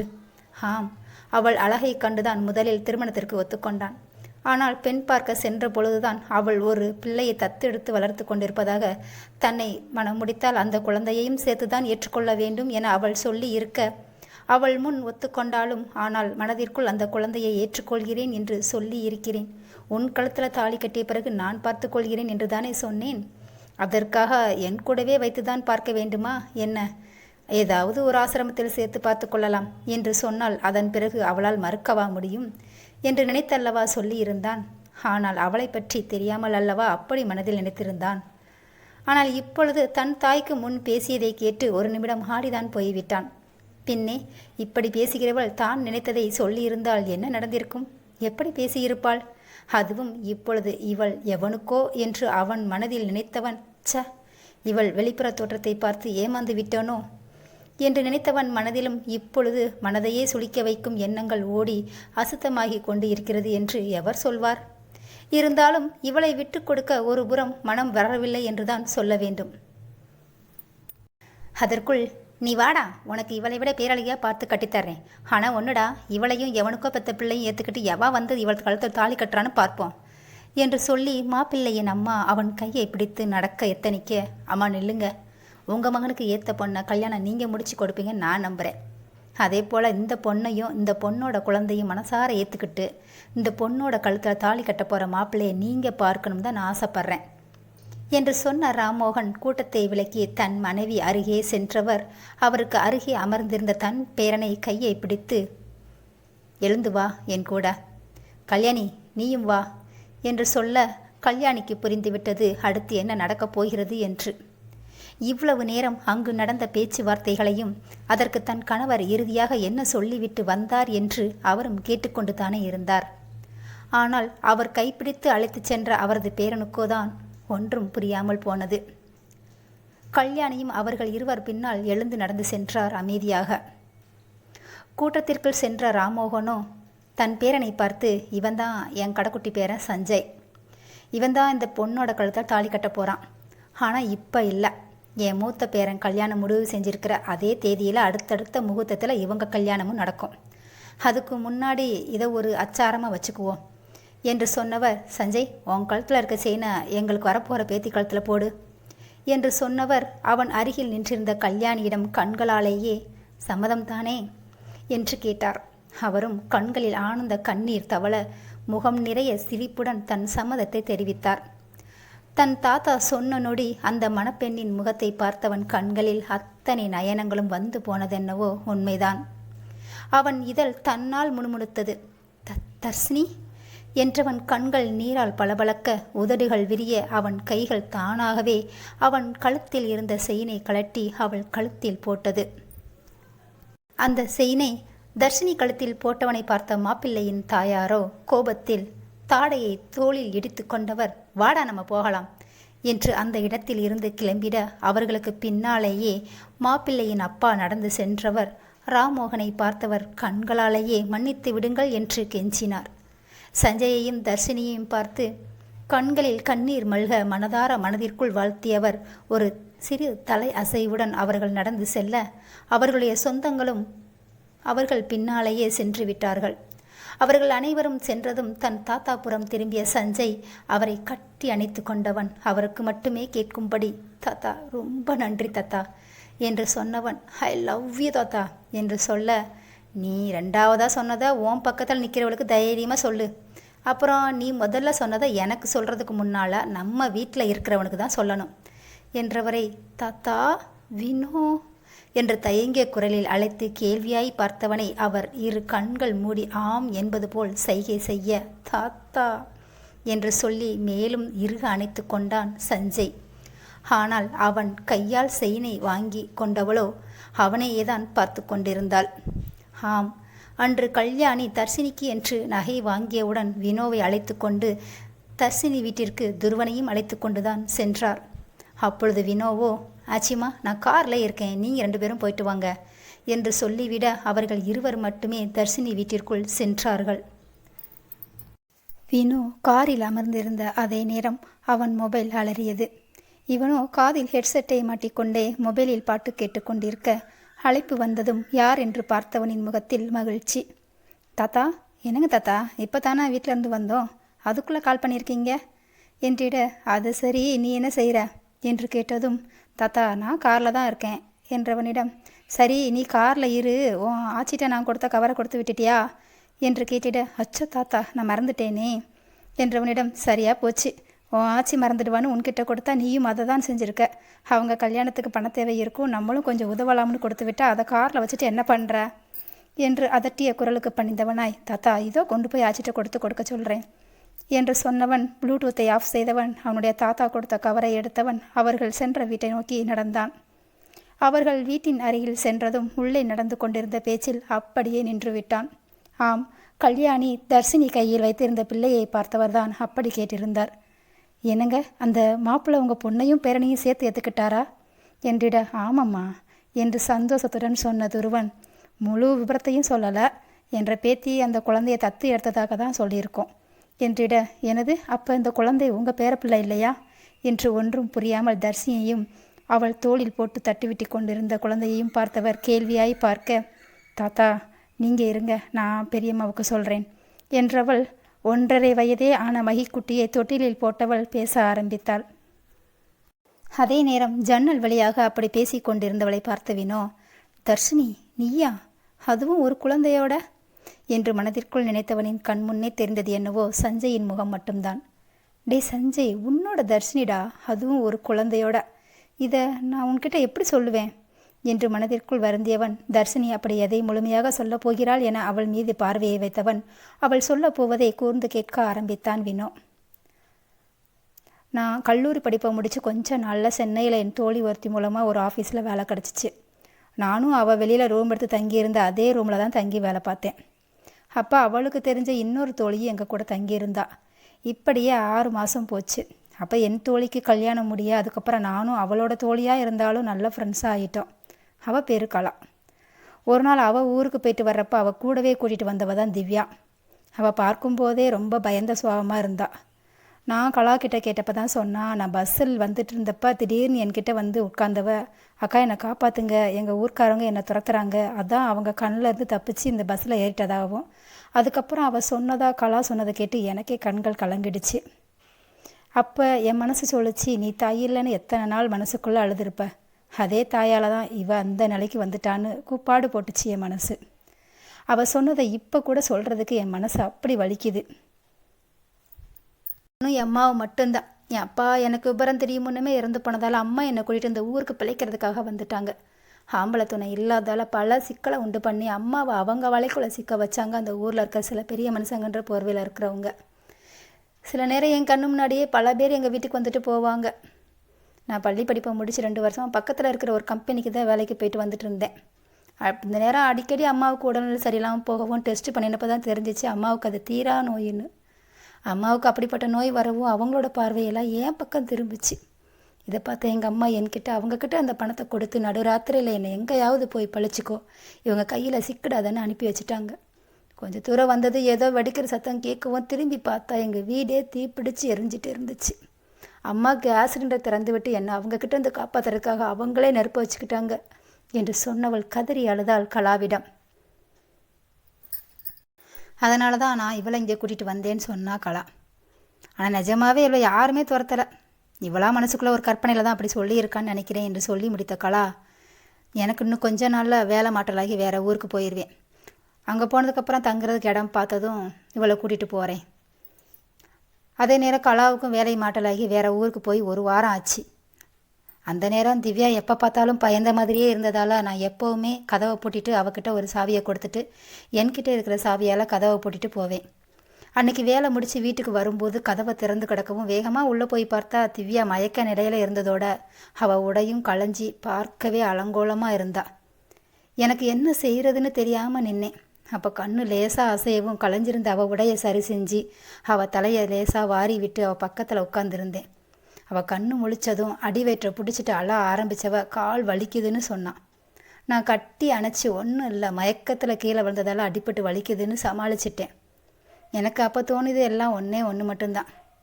அவள் அம்மா காப்பாற்றின இவளை எப்படியாவது வாழ வைக்கணுங்கிறது மட்டும்தான் என்னோட மனசில் இருந்துச்சு. கலா கிட்டையும் விஷயத்தை சொல்லி நானும் திவ்யாவும் சேர்ந்து தான் கலா மாட்டலாகி ஊருக்கு போனோம். 2 மாதம் கழிக்கவும் திவ்யா மயங்கி விழவும் தான் தெரிஞ்சிச்சு அவள் முழுகாமல் இருக்கான்னு. கலா சொன்னால் நாங்கள் தங்கியிருந்த தெருவில் இருக்கிற சிசிடிவி ஃபோட்டோவை செக் பண்ணி அது யாருன்னு கண்டுபிடிப்போம், இல்லை வா போலீஸ் ஸ்டேஷனில் போய் கம்ப்ளைண்ட் பண்ணுவோம் அப்படின்னு சொன்னான். எனக்கு என்னவோ அவளை நாமே அனைவர் முன்னாடியும் களங்கப்படுத்துகிறோமோன்னு தோண அதுக்கு மறுத்துட்டேன். ஆனால் அன்னைக்கு கலாவோ எனக்கு திருமணத்திற்கு மாப்பிள்ளை பார்த்துட்டாங்கன்னு சொல்லி அவள் தயங்கவும் திவ்யாவை நான் கடைசி வரை பார்த்துக்கிறேன்னு சொன்ன நேரம் திவ்யா எனக்கு கடைசி வரைக்கும் தொந்தரவு கொடுக்கக்கூடாதுன்னு நினச்சாலோ என்னவோ. குழந்தை பிறந்த பிறகு ஒரு நாள் அவளுக்கு திடீர்னு மூச்சு திணறல் ஏற்படவும் ஹாஸ்பிட்டலுக்கு கொண்டு போகிற வழியிலே அவள் உயிரும் பிரிஞ்சு போயிடுச்சு. அவள் அதுக்கு முந்தின நாள் இரவு ஏன் அப்படி பேசிட்டு இருந்தான்னு அதுக்கப்புறம் தான் எனக்கு புரிஞ்சிச்சு. தர்ஷினி, இவனை பாரேன் எவ்வளவு அழகாக இருக்கான், அப்படியே என்னை போலவே இருக்கான்ல. என் அம்மா என்னை அன்பாக வளர்த்த மாதிரி நானும் என் மகனை வளர்த்து நல்லா படிக்க வச்சு பெரிய ஆஃபீஸில் மேனேஜராக வேலைக்கு சேர்த்து விடுவேன் என்று அவள் மடியில் தன் அன்னையிடம் பாலை குடித்துவிட்டு கண்கள் மூடி தூங்கிக் கொண்டிருந்தாலும் முதட்டை சப்பு கொட்டி கொண்டே தூங்கிக் கொண்டிருந்தான் அவளது செல்ல மகன். சரி, படிக்க வச்சிட்டா போச்சு என்று தர்ஷினி சிரித்து கொண்டு திவ்யாவை பார்த்திட, இவனை நல்ல தைரியமாக வளர்க்கணும்.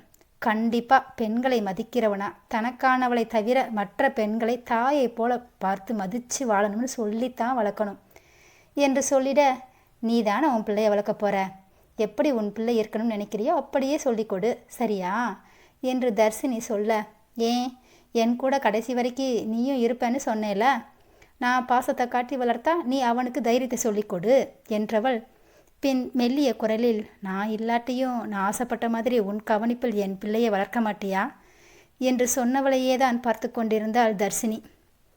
அவளுக்கு என்று துணையாக ஒரு குழந்தை வரவும் அந்த குழந்தை எப்படி வந்தான் என்று மறந்தவளாய் வாய் நிறந்த புன்னகையோடு குழந்தையை கொஞ்சியவள் மறுநாள் ஹாஸ்பிட்டலில் அவள் பேசிய வார்த்தைகள் உயிரோடு இருக்கும்போது தன் உடலில் இருந்து ஓர் உறுப்பை பிரித்து எடுத்தால் ஏற்படும் வலியை விட பல மடங்கு அதிகமாய் இருந்தது தர்ஷினிக்கு. தர்ஷினி, இனி நான் பிழைக்க மாட்டேன்னு நினைக்கிறேன். அன்னைக்கு என் உயிரை காப்பாற்றுறதுக்காக என் அம்மா அவங்க உயிரையே விட்டாங்க. ஆனால் நான் என் வயிற்றில் உருவான என் உயிரை கடைசி வரைக்கும் காப்பாற்ற முடியாமல் என் வயிற்றில் சுமந்த சுமையை கூட 10 மாதத்தில் இறக்கி வச்சிட்டேன். ஆனால் அதை விட பல மடங்கு சுமையை உன் தலையில் வச்சுட்டு போகிறேன்ல என்று திவ்யா கண்கள் கலங்க மூச்சு திணறியபடி பேச, கண்களில் நீர் வழிய, வாயை மூடு, நம்ம குழந்தை எப்படி உன்னால் சுமைன்னு சொல்ல முடியுது என்று சொல்லிய தர்ஷினி ஒற்றை விரலால் திவ்யாவின் உதட்டில் வைத்து கொண்டே அழ, இப்போ எதுக்கு என்ன பேசக்கூடாதுன்னு சொல்கிற, உண்மை எப்போவுமே வலிக்கத்தானே செய்யும் என்று அழுது கொண்டே சொல்லி சிரித்தவள், நான் இல்லாமல் போனாலும் என் பிள்ளைய இல்லை என சிரித்தவள், நம்ம பிள்ளைய கைவிட்டுடாத, நான் முதல்ல அப்பா இல்லாமல் பிறகு தாயையும் இழந்து ஒரு தாயை ஒரு பெண் பிள்ளை எப்படி பார்க்கக்கூடாதோ அப்படி பார்த்து, அதுவும் நான் சின்ன பிள்ளையாக இருக்கிறப்ப என் அம்மாவை பார்க்க வர்றவங்க எனக்கு ஏதாவது சாப்பிட்றதுக்கு வாங்கி கொடுத்துட்டு அம்மா இருக்கிற அறைக்குள்ளே போயிடுவாங்க. ஆனால் பக்கத்தில் இருக்கிறவங்க என்கிட்ட, நேற்று அவர் வந்தார் போல என்று அவர் பேரை சொல்லி கேட்பாங்க. நானும் ஆமாம் அந்த மாமா வந்தாங்க, எனக்கு சாப்பாடு கூட வாங்கி கொடுத்தாங்கன்னு சந்தோஷமாக சொல்லுவேன். நான் சொன்னதை கேட்டு அவங்களும் சிரிப்பாங்க. ஆனால் அப்போ எனக்கு புரியலை அவங்க எதுக்காக என்னை பார்த்து சிரித்தாங்கன்னு. விவரம் தெரிய தெரிய எனக்கே அது புரிய, அது என்னையும் என் தாயையும் பார்த்து சிரித்த கேவலமான சிரிப்புன்னு அதையும் நான் கடந்து வந்தேன். என் நேரம் என் தாய் பல நாட்கள் பட்ட வேதனையை ஒரே நாளில் அந்த கடவுள் கொடுத்தாரு. அந்த வேதனைக்கெல்லாம் மருந்தா இவன் வந்தான். அப்புறம் என் அம்மா பேர் மகேஸ்வரி, அதனால் இவனுக்கு மகேஷ்னு பேர் வச்சிடு என்று சொன்ன திவ்யா தர்ஷினியின் கையில் இருந்த குழந்தையை பார்த்தவள், நம்ம குழந்தை முகத்தை காட்டு என்று சொன்னதும் அவனை பார்த்த திவ்யா, மகிக்குட்டி, தர்ஷினி அம்மாட்ட சேட்டை பண்ணாமல் நல்ல பையனாக இருக்கணும், சரியா?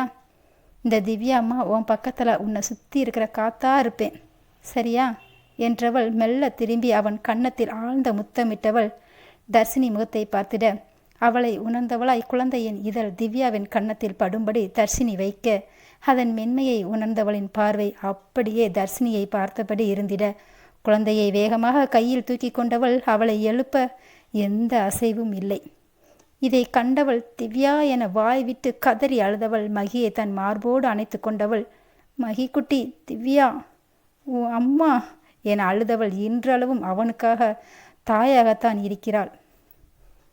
மாலை வெயில் வேளையில் மதுரை வரும் தென்றலே, ஆடி மாதம் வைகையில் ஆடி வரும் வெள்ளமே, நஞ்சை புஞ்சை நாளும் உண்டு நீயும் அதை ஆளலாம், மாமன் வீட்டு மயிலும் உண்டு மாலை கட்டி போடலாம், ராஜா நீதான் நெஞ்சத்திலே நிற்கும் பிள்ளை தேனே தென்பாண்டி மீனே இசைத்தேனே இசைத்தேனே, பால் கொடுத்த நெஞ்சிலே ஈரம் இன்னும் காயலே, பால் மணத்தை பார்க்கிறேன் பிள்ளை உந்தன் வாயிலே, பாதை கொஞ்சம் மாறி போனால் பாசம் விட்டு போகுமா, தாளம் பூவை தூர வைத்தால் வாசம் விட்டு போகுமா ராஜா நீதான் நான் எடுத்த முத்து பிள்ளை. அதுக்கப்புறம் அங்கேருந்து வந்து அப்பா கிட்ட நடந்ததை சொல்லி நானும் மகியும் அப்பா கூடவே தங்கிட்டோம். அப்போ தான் தாத்தா இந்த சம்பந்தத்தை கொண்டு வரவும் அவங்கக்கிட்ட பாதி உண்மையை சொன்னேன் தான். அது முழுக்க முழுக்க உண்மைதானே. என்னை போல் மகியும் பெத்த தாயை இழந்து இருந்தாலும் என் அப்பா எப்படி என்ன வளர்த்தாரோ அதே போல் என் மகியை நான் தாய்க்கு தாயா, அறிவை ஊட்டும் தகப்பானா, தைரியத்தை வளர்க்கும் தோழனாக இருந்து அவனை என் கண்ணுக்கு கண்ணாக வளர்ப்பேன்னு என் மனசில் எடுத்த உறுதியோட என் அப்பா பாட்டி தாத்தா பாசத்தையும் அவனுக்கு கிடைக்கும்படி தான் வளர்த்துட்டு இருக்கேன். அவனுக்கு அவனை பெத்த தாய் மாதிரி இல்லாமல் அனைத்து சொந்தங்களோட வாழணும் என்ற ஒரே காரணத்துக்காக மட்டும்தான் இல்லை, அதை விட திவ்யா அப்புறம் என்னை போல் தனியாக வாழாமல் அவனுக்கு என்று உடன் பிறந்த தங்கை தம்பி என்ற உறவுகளோடு வாழணும் என்ற ஒரே காரணத்துக்காக மட்டும்தான் திருமணத்துக்கு ஒத்துக்கிட்டேன். அப்போ கூட என்னை ஏற்றுக்கிட்ட அவரோட குடும்பத்தில் இருந்து ஒருத்தர் கூட பேச என்ன தவறாக பார்க்கக்கூடாதுன்னு தான் அவனை பற்றிய உண்மையை பாதி தான் சொன்னேன். என்னைக்கு என் மேலே முழுமையான நம்பிக்கையோட என்னையும் மகியையும் அவர் ஏற்றுக்கிறாரோ அன்னைக்கு தான் இவனை பற்றிய உண்மையை அவருக்கு சொல்வேன். அந்த நேரம் அந்த நொடி அவர் பார்வையில் இவன் மேலே ஒரு சின்ன தயக்கமோ வெறுப்போ ஏளனமோ இல்லை ஒதுக்கமோ தெரிஞ்சால் அந்த நிமிஷமே எனக்கான அவர் கூட வாழ்ந்த வாழ்வை ஒதுக்கிடுவேன் என்று தர்ஷினி சொல்லி முடிக்க கல்யாணியின் மனம் வலித்தாலும் அவர் கண்களில் இருந்து வழிந்த நீரோடு உனக்கு அந்த இறைவனோட அருள் என்றைக்கும் கிடைக்கும். அதை விட உன் குணத்துக்கும் உன் மனசுக்கும் பிடிச்சவனா உனக்கு அமையணும்னு நான் அந்த கடவுள்கிட்ட இனி தினமும் வேண்டிக்க போகிறேன் என்று சொன்னவர் மெல்ல எழுந்து தர்ஷினியின் அருகில் சென்று அவளை தோளோடு அணைத்து அவள் நெற்றியில் முத்தமிட்டவர், நீ என்னைக்கும் நல்ல சந்தோஷமாக நிறைய உறவுகளோடு வாழணும் என்றிட அதே நேரம் துருவன் கண்களை துடைத்து கொண்டே தர்ஷினிக்கு கண்களால் செய்கை செய்ய தன் தாத்தாவின் மனம் அறிந்தவளோ சட்டென மகியுடன் அவர் பாதம் தொட்டு கண்களில் வைத்து எழுந்தாள். இதனையெல்லாம் மறைவில் இருந்து பார்த்து இருந்தவன் கண்களில் நீர் பெருகினாலும் அது வழிந்து ஓடும் முன்னமே தனது ஆட்காட்டி விரலால் சுண்டி எறிந்தவன் உதட்டில் வளைந்த சிரிப்போடு, தர்ஷினி உன் குணத்துக்கு உன் மனசுக்கு பிடிச்சவனா உன்னை மட்டுமே உயிராக நினச்சி வாழப்போகிறவனை தான் உனக்கு துணையாக அமையணும்னு கடவுள்கிட்ட வச்ச வேண்டுதலோட இப்போ இருந்து அதற்கான வேலையை தான் பார்க்க போகிறேன் என்று மனதில் உறுதி கொண்டு அங்கிருந்து காரை நோக்கி நடந்தான் வினோதான். காரில் சென்று அமர்ந்தவன் கல்யாணியின் மொபைலுக்கு அழைப்பு விடுவித்தவன், ஆச்சிமா தாத்தா வாங்கி வச்சிருந்த நகைப்பெட்டி எடுக்காமல் நீங்கள் வேறு பெட்டியை மாற்றி எடுத்து வந்ததால் வாங்கி வச்ச பெட்டியை நீங்களும் தாத்தாவும் சேர்ந்து கொடுக்கலாம்னு இப்போ தான் தாத்தா எனக்கு கால் பண்ணி சொன்னாங்க என்று முடித்தவன் பின் ராம்மோகனுக்கு கால் செய்து, தாத்தா பணத்தை நீங்களும் ஆச்சியும் சேர்ந்து கொடுத்தா தானே நல்லாயிருக்கும் என்று அவரிடமும் சொல்லியிருந்தான் வினோதான். பின் வீட்டிற்கு வந்த வினோதன் தாத்தாவிடம் சஞ்சய் பற்றிய உண்மையையும் தர்ஷினி பற்றிய உண்மையும் சொல்லி இருக்க பின் இருவரும் யோசித்து செயல்படுத்தி தான் இன்று நடந்து திட்டம். ஆனால் தர்ஷினிக்கு பார்த்திருந்த மாப்பிள்ளையின் சூழ்ச்சியை அதற்கு முன்னமே அறிந்த வினோதன் அதையும் தாத்தாவிடம் சொல்லியிருந்தான். அன்று ஒரு நாள் நண்பன் ஒருவன் மகனுக்கு பெயர் சுற்று விழாவிற்கு வந்தவன் அவன் நண்பர்களுடன் பஸ்ஸில் பயணம் செய்யும்போது முன்னால் அமர்ந்திருந்தவர்கள் பேசியது இவன் காதில் விழுந்ததே. ஆம், முன்னால் அமர்ந்திருந்தது தர்ஷினிக்கு வரப்போகிற மாப்பிள்ளையும் அவனது நண்பனும் தான். டே என்னடா உனக்கு பார்த்துருக்கிற பொண்ணுக்கு குழந்தை இருக்கா என்று கேட்டிட, நீ வேறடா, அவள் தாய் இல்லாமல் வளர்ந்ததால் அதே போல் தாய் இல்லாமல் கஷ்டப்படுற ஒரு குழந்தையாவது இவளோட தாய் பாசத்தில் தாயைப் போல பார்த்து பார்த்து வளர்க்கணும் என்பது இவளோட ஒரு ஆசையாம்டா என்றவன் சலிப்பாக சொல்லிட, இங்கே பாருடா, அங்கே பொண்ணுக்கிட்ட சரின்னு சொல்லிட்டு இப்போ ஏன்டா இவ்வளவு சலிச்சுக்கிற என்று கேட்டவனை முறைத்து பார்த்தவன், நீ ஏன்டா சொல்ல மாட்ட, அவளை பார்த்ததுமே பிடிச்சிடா சரின்னு என் மனசு சொன்னதுலேருந்து அவள் என்ன சொன்னாலும் அவள் எனக்கு மட்டும்தான் ஒரே ஆசையில் அவள் என்ன சொன்னாலும் என் மனசு சரின்னு சொல்லிட தான் சொல்லுது. அப்புறம் வீட்டுக்கு வந்த பிறகு யோசித்தேன், சரி முதல்ல கல்யாணத்தை முடித்த பிறகு அந்த அநாத குழந்தை ஏதாவது ஆசிரமத்தில் சேர்த்துடுவோம் என்று முடிவெடுத்து அம்மா கிட்ட சொன்ன பிறகு தான் அவங்களும் ஒரு வழியாக முழுசாக சம்மதிச்சாங்க என்று சொன்னவனை பார்த்து அவன் தோழன், ஏண்டா அவங்க அந்த குழந்தைய ஆசிரமத்தில் சேர்க்க ஒத்துக்காமல் சண்டை போட்டா என்று கேட்க, இவனோ சண்டை போடுவாதான், என்னை விட்டு போக மாட்டாள என்றிட, எப்படிடா இவ்வளோ உறுதியாக சொல்கிற, நான் அவளை தொட்ட பிறகு அவள் எப்படி என்னை விட்டு போவா என்றிட, நீ சொல்கிறது சரிதான், ஆமாம் பொண்ணு பேர் என்ன சொன்ன என்று கேட்க, தர்ஷினி என்ற இவன் பதிலில் பின்னால் அமர்ந்திருந்தவனுக்கு, என்னடா சொன்ன, எங்கே தர்ஷினியை நீ ஏமாத்துவியா, அதுக்கு நான் விட்டாதானே, அவளை கல்யாணம் முடித்து அவளோட ஆசையை நிறைவேற்றாமல் ஏமாத்துவ என்று மனதிற்குள் கருவி கொண்டான் வினோதான். அதன்பின் அன்று ராம்மோகன், கல்யாணி, சஞ்சய் மூவரும் தர்ஷினியின் திருமணத்திற்கு சென்ற பின் இவர்கள் இருவரது திட்டப்படி ராம்மோகன் மாப்பிள்ளையின் அப்பாவிடம் அவரது மகன் அந்த பொண்ணை திருமணம் செய்து அதன்பின் அக்குழந்தையை ஆசிரமத்தில் சேர்த்து விட்டால், அதன்பின் தர்ஷினி கோபத்தில் உங்களது மகனுடன் வாழாமல் தனியே பிரிந்துவிட்டால் உங்களது மகனது வாழ்க்கைதான் வீணாகிவிடும் என்று சொன்னதில் அன்று மனம் இறங்கி பேசியதால்தான் இன்று அவர் வாயை திறக்கவே இல்லை. அதன்பின் வினோதன் மாப்பிள்ளையின் தாய்க்கு அழைப்பு விடுவித்தவன், உங்கள் வரப்போகும் மருமகள் வைத்து இருப்பது தத்து எடுத்தது அல்ல, அது அவளுடைய குழந்தைதான். அந்த குழந்தைக்கு தாயே உங்களுக்கு வரப்போகும் மருமகள்தான் என்று சொல்லிட இதை கேட்ட அவரும் கேட்டது அனைத்தையும் தன் மகனிடம் ஒப்பிக்க இன்று நடந்த சம்பவம். அதன் பின்னர் வீட்டிற்கு வந்த சஞ்சய் வினோதனுக்கு எத்தனை முறை நன்றி சொல்லியிருப்பான் என்று அவனுக்கே தெரியாது.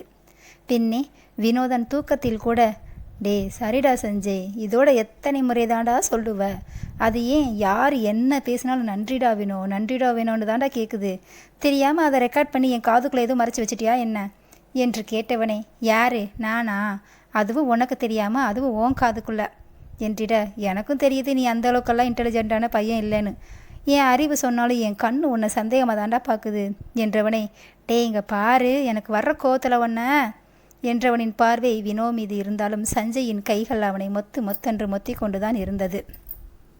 இவ்வாறு அன்று நடந்ததே ஒருபுறம், தன் மகன் மகிக்கு உணவை ஊட்டி கொண்டவள் நினைவுகளில் இவை கொஞ்சம் கொஞ்சமாக ஓடிக்கொண்டு இருக்க, மீதமத்தனையும் மேடையில் நின்று கொண்டிருந்த சஞ்சயின் நினைவுகளில்தான் ஓடிக்கொண்டிருந்தது. தன் அருகில் நின்று புன்னகையுடனும் அவ்வப்போது சஞ்சயையும் விஸ்வாவையும் பார்வையாலேயே அணைத்து, நீங்கள் எனக்குரியவர்கள், உங்கள் வாழ்வை சந்தோஷமாக நடத்த எப்படி அந்த இறைவனின் அருளை வேண்டுவதால் எவ்வாறு நமக்கு ஒரு நம்பிக்கை வாழ்வின் பிடித்தத்தில் வருகிறதோ அதற்காக நாமும் சில பல அறிவுபூர்வமான செயல்களை செய்தால் மட்டுமே முடியும் என்பது வினோதனின் நம்பிக்கை. அதைத்தான் தன் அருகில் அவனது உடன்பிறவாத சகோதரர்களான சஞ்சய்க்கும் விஸ்வாவுக்கும் செய்திட, அதற்கான பதிலை இவர்கள் கண்களாலேயே தெரிவித்திட, அதற்கு தான் அவர்கள் இருவரையும் அவ்வப்போது பார்வையால் அணைத்து விடுவிக்கிறான் கண்களால் வினோதன். அப்பொழுதுதான் விஸ்வா மேடைக்கு முன் அமர்ந்திருந்த பெற்றோரை கண்டதும் அன்றைய நினைவுக்கு போயிருந்தான். விஸ்வாவுக்கும் கங்கா கௌரிக்கும் என திருமணம் உறுதி செய்யப்பட்டு 6 மாதம் ஆன நிலையில் அன்று இரவு கனகா வயிற்று வலியால் துடித்து போக மருத்துவமனையில் அனுமதிக்கப்பட்டார்.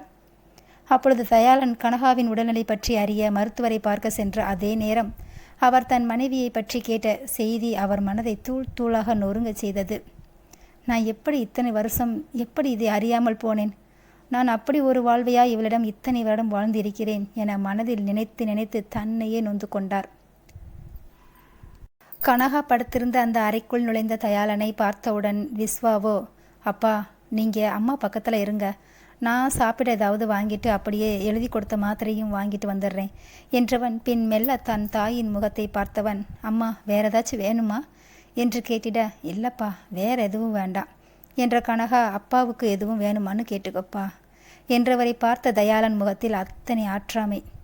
இப்படி நீ மட்டும் பார்த்து பார்த்து கவனிக்கிறப்ப என்னால் மட்டும் எப்படி இவ்வளோ கவனிக்க முடியாமல் போச்சு என்று மனதிற்குள் நினைத்தவர் இவள் முகத்தை இப்படியே பார்த்து கொண்டு இருந்தால் எங்கு தன் மகன் முன்னாலேயே இவள் மீது கோபப்பட்டு விடுவோமோ என நினைத்தவர் விஸ்வாவின் முகம் பார்த்தவர், எனக்கு எதுவும் வேண்டாம்ப்பா, நீ போய் நம்ம 3 பேருக்கும் சாப்பாட்டையும் மாத்திரையும் வாங்கிட்டு வாப்பா என்று தயாளன் சொன்னதும் தன் தாயை பார்த்து தலையசைத்தவன் தயாளன் முகத்தை பார்த்திட அவரின் வேதனையான முகமும் அதில் ஏதோ தீவிரமாக எதை பற்றியோ யோசிப்பது போல் தோன்ற, சரி வந்த பிறகு அப்பாவிடம் என்னவென்று விசாரித்துக் கொள்வோம் என்ற முடிவோடு அங்கிருந்து கிளம்பியவன் கதவை திறந்து பின் மெல்ல சாத்திவிட்டு சென்று விட்டான். ஆம், கனகாவிற்கு அதிக உதிரப்போக்கு ஏற்பட்டதால் இப்பொழுது லேசர் ஆபரேஷன் மூலமாக கர்ப்பப்பை அகற்றப்பட்ட காரணத்தினால் மட்டுமே அவர் மருத்துவமனையில் அனுமதிக்கப்பட்டிருந்தார். கனகாவையே சிறிது நேரம் பார்த்து கொண்டிருந்த தயாளன், ஏன் கனகா ரொம்ப வலிக்குதா என்றிட, இல்லைங்க அப்படி ஒன்றும் பெருசாக வலிக்கலை என்றவிடம், வலிச்சாலும் என்கிட்ட மறைக்கிறேன்னு எனக்கு தெரியுது என்றதும் கனகாவிற்கு கண்கள் கலங்கிதான் போனது. ஆனாலும் தயாளனுக்கு மனம் அமைதிப்படவே இல்லை. ஆம், அவரை பற்றிய உண்மையை அவரிடம் எப்படியாவது கேட்டு தெரிந்து கொள்ள வேண்டும் என ஒரே நோக்கத்தோடு, சரி இது உனக்கு முதல் ஆபரேஷன் என்பதால் உனக்கு பயமாகத்தான் இருக்கும், இப்போ தான் நான் டாக்டரை பார்த்துட்டு வந்தேன், நாளைக்கு ஆபரேஷன்னு சொல்லிவிட்டாங்க என்று சொன்ன தயாளன் கனகா என்ன பதில் சொல்வார் என்று அவரையே பார்த்து கொண்டு இருக்க அவரிடம் எந்த உணர்வும் இல்லாமல் என்ற பதில் மட்டுமே வந்தது. இதை கேட்ட தயாளனுக்கு ஆத்திரம் வந்திட, இப்பொழுது இவள் ஏன் என்னிடம் சொல்ல மறுக்கிறாள், டாக்டர் சொல்லாவிட்டால் இதனை அறிந்திருக்க மாட்டேனோ என்று மனதிற்குள் நினைத்த தயாளன் முடிவாக, கனகா, எதுவும் என்கிட்ட மறைக்கிறியா என்று கேட்ட நொடி சட்டென நிமிர்ந்த கனகா கேள்வியுடன் அவரை பார்க்க, அந்த பார்வை அவரை குற்றம் சாட்டுவது போல் இருக்க ஒரு நிமிடம் தடுமாறிதான் போனார். கனகாவிடமிருந்து எந்தவித பதிலும் வராமல் போக கேட்டே விட்டார். ஏன் கனகா என்கிட்ட மறைச்ச என்றிட, எதை மறைச்சேன் என்றவரிடம், உனக்கு ஏற்கனவே ஒரு ஆப்ரேஷன் பண்ணியதை என்று கேட்டவரை, இது எப்படி இவருக்கு தெரியும் என்றபடி பார்த்தவர் கண்களில் வழிந்த நீரை கட்டுப்படுத்த இயலவில்லை. அது வந்து என்று பேச முடியாமல் தடுமாறியவிடம், இப்போ கூட உனக்கு என்கிட்ட சொல்லணும்னு தோணலையா என்றிட, சொல்கிறேங்க என்ற கனகா சொல்ல ஆரம்பித்தார் தயாளனிடம். நான் உங்களை கல்யாணத்திற்கு முன்னாடியே கோவிலில் வச்சு ஒரு முறை பார்த்துருக்கேன். பார்த்த நாள் முதலாக உங்களை என் மனசில் நினைக்க ஆரம்பிச்சிட்டேன். அப்புறம் உங்களுக்கு கல்யாணம் முடிஞ்சிடுச்சின்னு தெரிஞ்சதே நீங்களும் அவங்களும் வந்திருந்ததா அதே கோவிலில் வச்சு ஒரு முறை பார்த்ததால் மட்டும்தான் தெரிஞ்சிச்சு. அதை பார்த்ததும் என் மனசு தாங்காமல் மருந்தை குடித்து உசுருக்கு போராடி ஒரு வழியாக என்னை பெற்றவங்க என்னை காப்பாற்றிட்டாங்க. அப்போ தான் அந்த மயக்க நிலையில் இருந்தப்ப, நான் ஒருத்தரை விரும்பி தான் இப்படி பண்ணிட்டேன்னு என் பெற்றவங்களுக்கு தெரிஞ்சப்ப இந்த ஊரை விட்டே தென்காசிக்கு போயிட்டாங்க. உங்களை கொஞ்சம் கொஞ்சமாக மறந்திருந்தாலும் என்னால் சுத்தமாக மறக்க முடியலை. அப்போ தான் ஒரு நாள் மருத்துவமனையில் அந்த குளத்தில் உங்களை பார்த்து என் மனசுக்கு வலிச்சது. எனக்கு தோணினது என்னென்னா, கல்யாணம் முடிஞ்ச ஒரு மனுஷனை இப்போ வரைக்கும் நினச்சிக்கிட்டு இருந்ததால தான் இப்படி ஆயிடுச்சோன்னு தோணுச்சு. கொஞ்ச நாளில் உங்களுக்கு மறு கல்யாணம் முடிக்க போகிறதா அந்த அரண்மனை வீட்டில் வேலை பார்க்குற என் தோழி மூலமாக தெரிஞ்சு என்னை பெற்றவங்க கிட்ட என் விருப்பத்தையும் சொன்னேன். அதுக்கப்புறம் நமக்கும் கல்யாணமாக முடிஞ்சு நான் முதலாக கருவுற்று இருந்தப்போ ஆசையாக என் அம்மா கிட்ட சொன்னப்போ தான் தெரிஞ்சிச்சு அவங்க உங்ககிட்ட எவ்வளோ பெரிய பொய் சொல்லி என் ஆசையை நிறைவேற்றி வச்சுருக்காங்கன்னு. எனக்கு என்ன பண்ணுறதுன்னே தெரியலை. அதான் அந்த கருவை கலைச்சி ஆப்ரேஷனும் பண்ணிக்கிட்டேன் என்று சொல்லி முடித்த கனகா ஏற்கனவே உதிரப்போக்கினால் வயிறு வலி தாங்க முடியாமலும் இப்பொழுது மனவலியும் சேர்ந்திட பதட்டத்தில் மயங்கியே விட்டார். இதை பார்த்த தயாளன், கனகா என்று அலற அவ்வளவு நேரம் மருந்து சீட்டை எடுக்காமல் போனதால் திரும்பி வந்திருக்க கதவு சரியாக மூடப்படாமல் இருந்ததால் தன் பெற்றோர்கள் பேசுவதை கேட்டு இடிந்து போனவன் இப்பொழுது தன் தந்தையின் அலறல் கேட்டு கதவை நன்றாக திறந்து உள் வந்தவன் அங்கு கனகாவின் நிலையை உணர்ந்தவனாய் உடனே சென்று டாக்டரை அழைத்து வந்து விட்டான் விஸ்வா. அதன் பிறகு 2 நாட்கள் கழித்து மனம் பொறுக்காமல், அப்பா ஏன் இவ்வளவு சோகமாக இருக்கீங்க? அதான் அம்மாவுக்கு ஒன்றும் இல்லைன்னு சொல்லிட்டாங்கல்ல, சரியாயிரும்பா என்று கண்கள் கலங்கிய விஸ்வாவை பார்த்து தயாளனோ, ஆமாம், நான் தான் அவள் வயிற்றில் ஒன்றும் இல்லாமல் ஆக்கிட்டேனே. என்னை விரும்பியதை தவிர அவள் என்ன பாவம் செஞ்சா? அவளை தாய்மை அடைய விடாமல் தடுத்த பாவி ஆயிட்டே விஸ்வா என்று கதறி அழுதவர் அவர் வாழ்வில் நடந்ததை சொல்ல ஆரம்பித்தார். தென்காசியில் இருந்த அந்த அரண்மனை வீட்டோட மூத்த மகளான கங்காவுக்கும் எனக்கும் தான் திருமணம் நடந்துச்சு. உன் அம்மா கங்கா அத்தனை பாசமானவ, அதோட புத்தி கூர்மைக்கு ஏற்ற மாதிரி தைரியமானவளும் கூட. எங்கள் கல்யாணத்தோட தான் உன் சித்திங்க 2 பேருக்கும் கல்யாணம் முடிஞ்சிச்சு. உன் அம்மா வீட்டில் ஆண் வாரிசு இல்லாததால் அவங்க 3 பெண்களுக்கும் ஏற்கனவே அவங்களுக்கு என்று தனித்தனியாக கட்டி வச்சுருந்த அந்த மாளிகையில் தான் நாங்கள் 3 குடும்பமாக தங்கியிருந்தோம். எங்களுக்கு எப்படி நீ பிறந்தியோ அதே போல் உன் சித்திங்களுக்கும் அடுத்தடுத்த மாதங்களில் ஆண் குழந்தைங்க பிறந்தாங்க. அதற்கு அடுத்த வருடமே உன் அம்மாவோட தங்கை யமுனாவும் சரஸ்வதியும் கருவுற்று இருந்தாங்க. அப்போ எல்லாம் உன் அம்மா அவங்க 2 பேரையும் அப்படி கவனிச்சுப்பா. அவங்க 2 பேருக்கும் பெண் குழந்தைங்களும் பிறந்து 1 வாரம் தான் ஆயிருந்துச்சு. நான் அப்போ தான் திருநெல்வேலியில் பிஸ்னஸ் ஆரம்பிச்சிருந்ததால் வாரத்துக்கு ஒரு முறை உன் அம்மாவை பார்க்க போவேன். உன் தாத்தாவும் ஆச்சியும் பக்கத்து கிராமத்துக்கு அவரோட நெருங்கின நண்பரோட மகனுக்கு கல்யாணம்ண்டு துருவனோட காரில் போயிருந்தாங்க. திடீர்னு அன்னைக்கு தான் உன் சித்தி யமுனாவுக்கு பிறந்து 1 வாரமே ஆன அந்த சின்ன குழந்தைக்கு திடீர்னு மூச்சு திணறல் ஏற்பட்டுச்சு. அந்த நேரம் உன் அம்மா கங்கா தான் பக்கத்தில் இருந்திருக்கா. அப்புறம் உன் அம்மாவும் உன் சித்தி யமுனாவோட கணவர் வெங்கடேஸ்வரனும் தான் அந்த சின்ன குழந்தைய மருத்துவமனைக்கு வீட்டில் இருந்த இன்னொரு காரில் தூக்கிட்டு போயிருக்காங்க. ஆனால் ஹாஸ்பிட்டலுக்கு போகும் வழியிலேயே குழந்தைகிட்ட எந்த அசைவுமே இல்லாமல் போயிடுச்சு. அந்த பிஞ்சு குழந்தை அப்படி எந்த அசைவுமே இல்லாமல் போனதுமே அவங்க ஏதோ ஒரு சந்தேகத்தோடு தான் மருத்துவமனைக்கு போயிருக்காங்க. டாக்டரும் அவங்க சந்தேகப்பட்ட மாதிரி குழந்தை இறந்து போச்சுன்னு சொல்லியிருக்காங்க. உன் சித்தப்பா வெங்கடேஷ் தன் மனைவி யமுனாக்கிட்ட இதை எப்படி சொல்ல போகிறேன்னு சொல்லி அழவே ஆரம்பிச்சிட்டாரு. யமுனா குழந்தை நல்லா தூங்குது என்று நினச்சி தான் இவ்வளோ நேரம் தூங்கிட்டு இருப்பா. அவகிட்ட போய் நம்ம குழந்தை தூங்கலை செத்து போச்சுன்னு எப்படி சொல்வேன்னு கதறி ஆள. உன் அம்மா இனி அவரால் காரை ஓட்ட முடியாதுன்னு அவள் ஓட்டிகிட்டு வந்திருக்கா. அப்போ எதிரில் வந்த லாரி நிதானம் இல்லாமல் வர்றதை பார்த்த உன் அம்மா அந்த நேரம் பக்கத்தில் உட்காந்துருந்த உன் சித்தப்பாவை தான் பார்த்துருக்கா. அவர் அப்பவும் தன் குழந்தைய அணைச்சி அழுதுட்டு இருக்க எப்படியாவது லாரி கார் மேலே மோதிடக்கூடாதுன்னு நினச்சி இடது பக்கமாக திருப்பா லாரி அதே பக்கமாக வேகமாக வந்துட்டு இருந்ததை பார்த்த உடனே சட்டுன்னு உன்னை சித்தப்பாவை தள்ளி விட்டுட்டு அந்த காரோட போய் லாரி மேலே மோதிட்டா. அந்த நேரம் உயிரை விட உன் சித்தப்பா உசுரை பெருசாக நினச்சவ உன்னையும் என்னையும் மறந்து போயிட்டா போல. அப்போ உனக்கு 2 வயசு கூட ஆகலை. அவரோட பிஞ்சு குழந்தை தாய் முகத்தையே இன்னும் முழுசாக பார்க்காம இறந்து போன குழந்தையோட அம்மா கிட்ட எப்படி சொல்கிறதுன்னு தவிச்ச உன் சித்தப்பா தாய் முகத்தை மட்டுமே பார்த்து பார்த்து வளர்ந்துட்டு இருக்கிற விவரமே தெரியாத உன்கிட்ட எப்படி உன் அம்மா உன்னை விட்டுட்டு போயிட்டானோ, என்கிட்ட உன் ஆசை மனைவி உன்னை விட்டு பிரிஞ்சு போயிட்டான்னு சொல்ல முடியாமல் அவரோட மனைவியை பார்த்து அழுததை விட என்னையும் உன்னையும் பார்த்து அழுது தான் அதிகம். நீ அப்போ அம்மா அம்மான்னு உன் அம்மாவோட முகத்தை பார்த்ததும் கை நீட்டி கண்களை மூடி மூடி அழுததில் உன் வாயில் இருந்து எச்சில் வடிய நீ கதறி அழுகிறத பார்த்த அந்த குடும்பத்து மனுஷங்க எல்லாரும் உயிரே போகிற மாதிரி தவிச்சாங்கன்னா என் உசிரையே எடுத்துட்டு அவள் போயிருக்க நான் நடப்பினமாக உனக்காக மட்டுமே உயிரை பிடிச்சி வச்சுட்டு இருந்தேன். இப்படி எல்லாரும் நம்மளை நினச்சி மனசு வருத்தப்பட உனக்காக என்னை இன்னொரு கல்யாணம் பண்ண சொல்லி வற்புறுத்த உனக்காகத்தான் நானும் கல்யாணத்துக்கு சம்மதிச்சு பொண்ணோட அப்பா அம்மா கிட்ட என்னோட கண்டிஷனையும் சொன்னேன். என் மகை மட்டும்தான் எங்கள் 2 பேருக்கும் பிள்ளை. இனி இன்னொரு பிள்ளை எனக்கு வேண்டாம். அதுக்கு சம்மதம்னா உங்கள் பொண்ணை கட்டிக்கிறேன்னு சொன்னேன். அவங்களும் ஒரு முறை என் பொண்ணுக்கு வயிறு வலி வரவும் மருத்துவமனைக்கு போனப்போ எங்கள் பொண்ணுக்கு குழந்தை பெற வாய்ப்பு இல்லைன்னு சொன்னதால் அவள் கல்யாணமே வேணாம்னு சொல்லிட்டா. இப்போ உங்கள் குழந்தையோட முகத்தை பார்க்கவும் தான் சந்தோஷமாக இருக்கா. அதனால் கனகாவை கல்யாணம் முடிச்சுக்க சொல்லி என்னையும் சமாதானப்படுத்தி கல்யாணமும் முடிச்சு வச்சுட்டாங்க. உன் அம்மா மேலே நான் நிறைய அன்பு வச்சிருந்ததால் முதல்ல கனகாவை உன் அம்மாவாக ஏற்றுக்க முடிஞ்ச என்னால் என் மனைவியாக ஏற்றுக்க முடியலை. மாதங்கள் போக போக தான் உன்னை அன்பாக கவனிச்சுக்கிட்டதோட என்னையும் கவனிச்சுக்கிறத பார்த்த என் மனசுக்கு அவளை கொஞ்சம் கொஞ்சமாக பிடிக்க ஆரம்பித்து ஏற்றுக்கவும் செஞ்சேன். ஆனால் அப்போ எனக்கு அவளை பற்றிய விவரங்கள் முழுசாக தெரியாமல் போனதுக்காக இப்போ வருந்தி என்ன செய்ய என்று ஒரு பெருமூச்சு விட்ட தயாளன் அவளை மனைவியாக ஏற்றுக்கிட்ட என்னால் அவள் வகுத்தில் உருவான குழந்தையை ஏற்றுக்காமல் போயிடுவேன்னு அவளை பெற்றவங்க சொன்னதை நம்பினவ அவள் கூட உயிருக்கு உயிராக வாழ்ந்துக்கிட்டு இருந்த ஏன் மேலே நம்பிக்கை இல்லாமல் போனதுக்கு நானும் ஒரு காரணம் நினைக்கிறப்ப உனக்கு ஒரு அப்பாவாக இருந்த என்னால் உன்னை தாய்க்கு தாயாக வளர்த்தவளுக்கு எனக்கு அப்படி தோணலை போல என்றவர் கண்ணீர் நிரம்பிய கண்களை மெல்ல நிமிர்த்தி தன் அருகில் அமர்ந்திருந்த விஸ்வாவை பார்த்தவர், என் வாழ்க்கையில் நான் யாருக்குமே நம்பிக்கை உரியவனாக வாழலை போல விஸ்வா என்றவர் தன் மகனின் தோளை அழுத்தமாக பிடித்து கொண்டார்.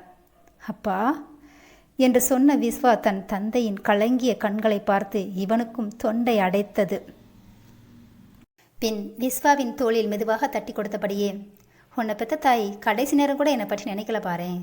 இப்போ தான் தெரியுது நான் மட்டும்தான் என்னை சுற்றி இருக்கிறவங்க மேலே நம்பிக்கை வச்சுருக்கேன் போல என்றவர் 22 இல்லை 20 வருஷமாக என் கூட வாழ்ந்த உன் அம்மாவே என் மேலே நம்பிக்கை வைக்காதப்ப 3 வருஷம் மட்டுமே வாழ்ந்த உன்னை பெத்தவ எப்படி என்ன நம்ப போறான்னு நினைக்க போறா என்றவரின் மனக்கலக்கத்தை பார்த்த விஸ்வா, நம்ம அம்மா 2 பேரும் நம்ம அப்பா மேலே எவ்வளவு பாசம், அதை விட நம்பிக்கையும் வச்சுருக்காங்க.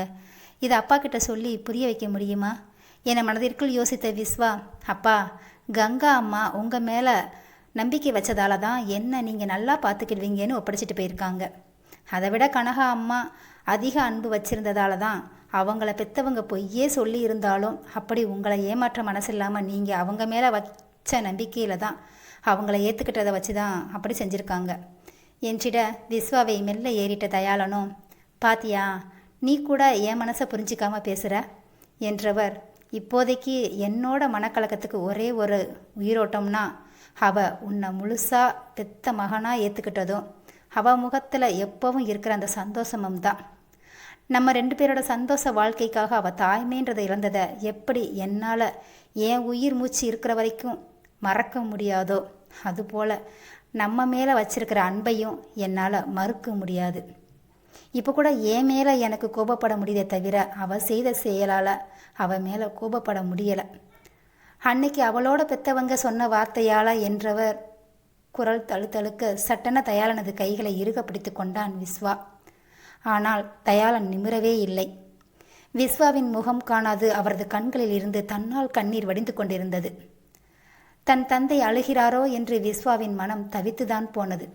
ஒரு பிள்ளையின் முன் தந்தை அழுவார் என்றால் அவர் எத்தனை மனக்கலக்கத்தோடு இருப்பார் என எண்ணிய விஸ்வா, இந்த விதி இப்படி விளையாடி இருக்க வேண்டாம். உனக்கு உருவம் ஒன்று இருந்து அதுவும் இப்பொழுது என் முன்னால் நின்றிருந்தால் உன்னை உரு தெரியாமல் சிதைத்திருப்பேன் என கண்ணில் தெரியாத கையால் தொட இயலாத அந்த விதியை மனதால் மட்டுமே நொந்து கொள்ள முடியும். அதைத்தான் விஸ்வாவும் செய்து கொண்டிருந்தான் தன் தந்தையின் மனக்குமுறலை கண்டு தாங்காதவனாய்.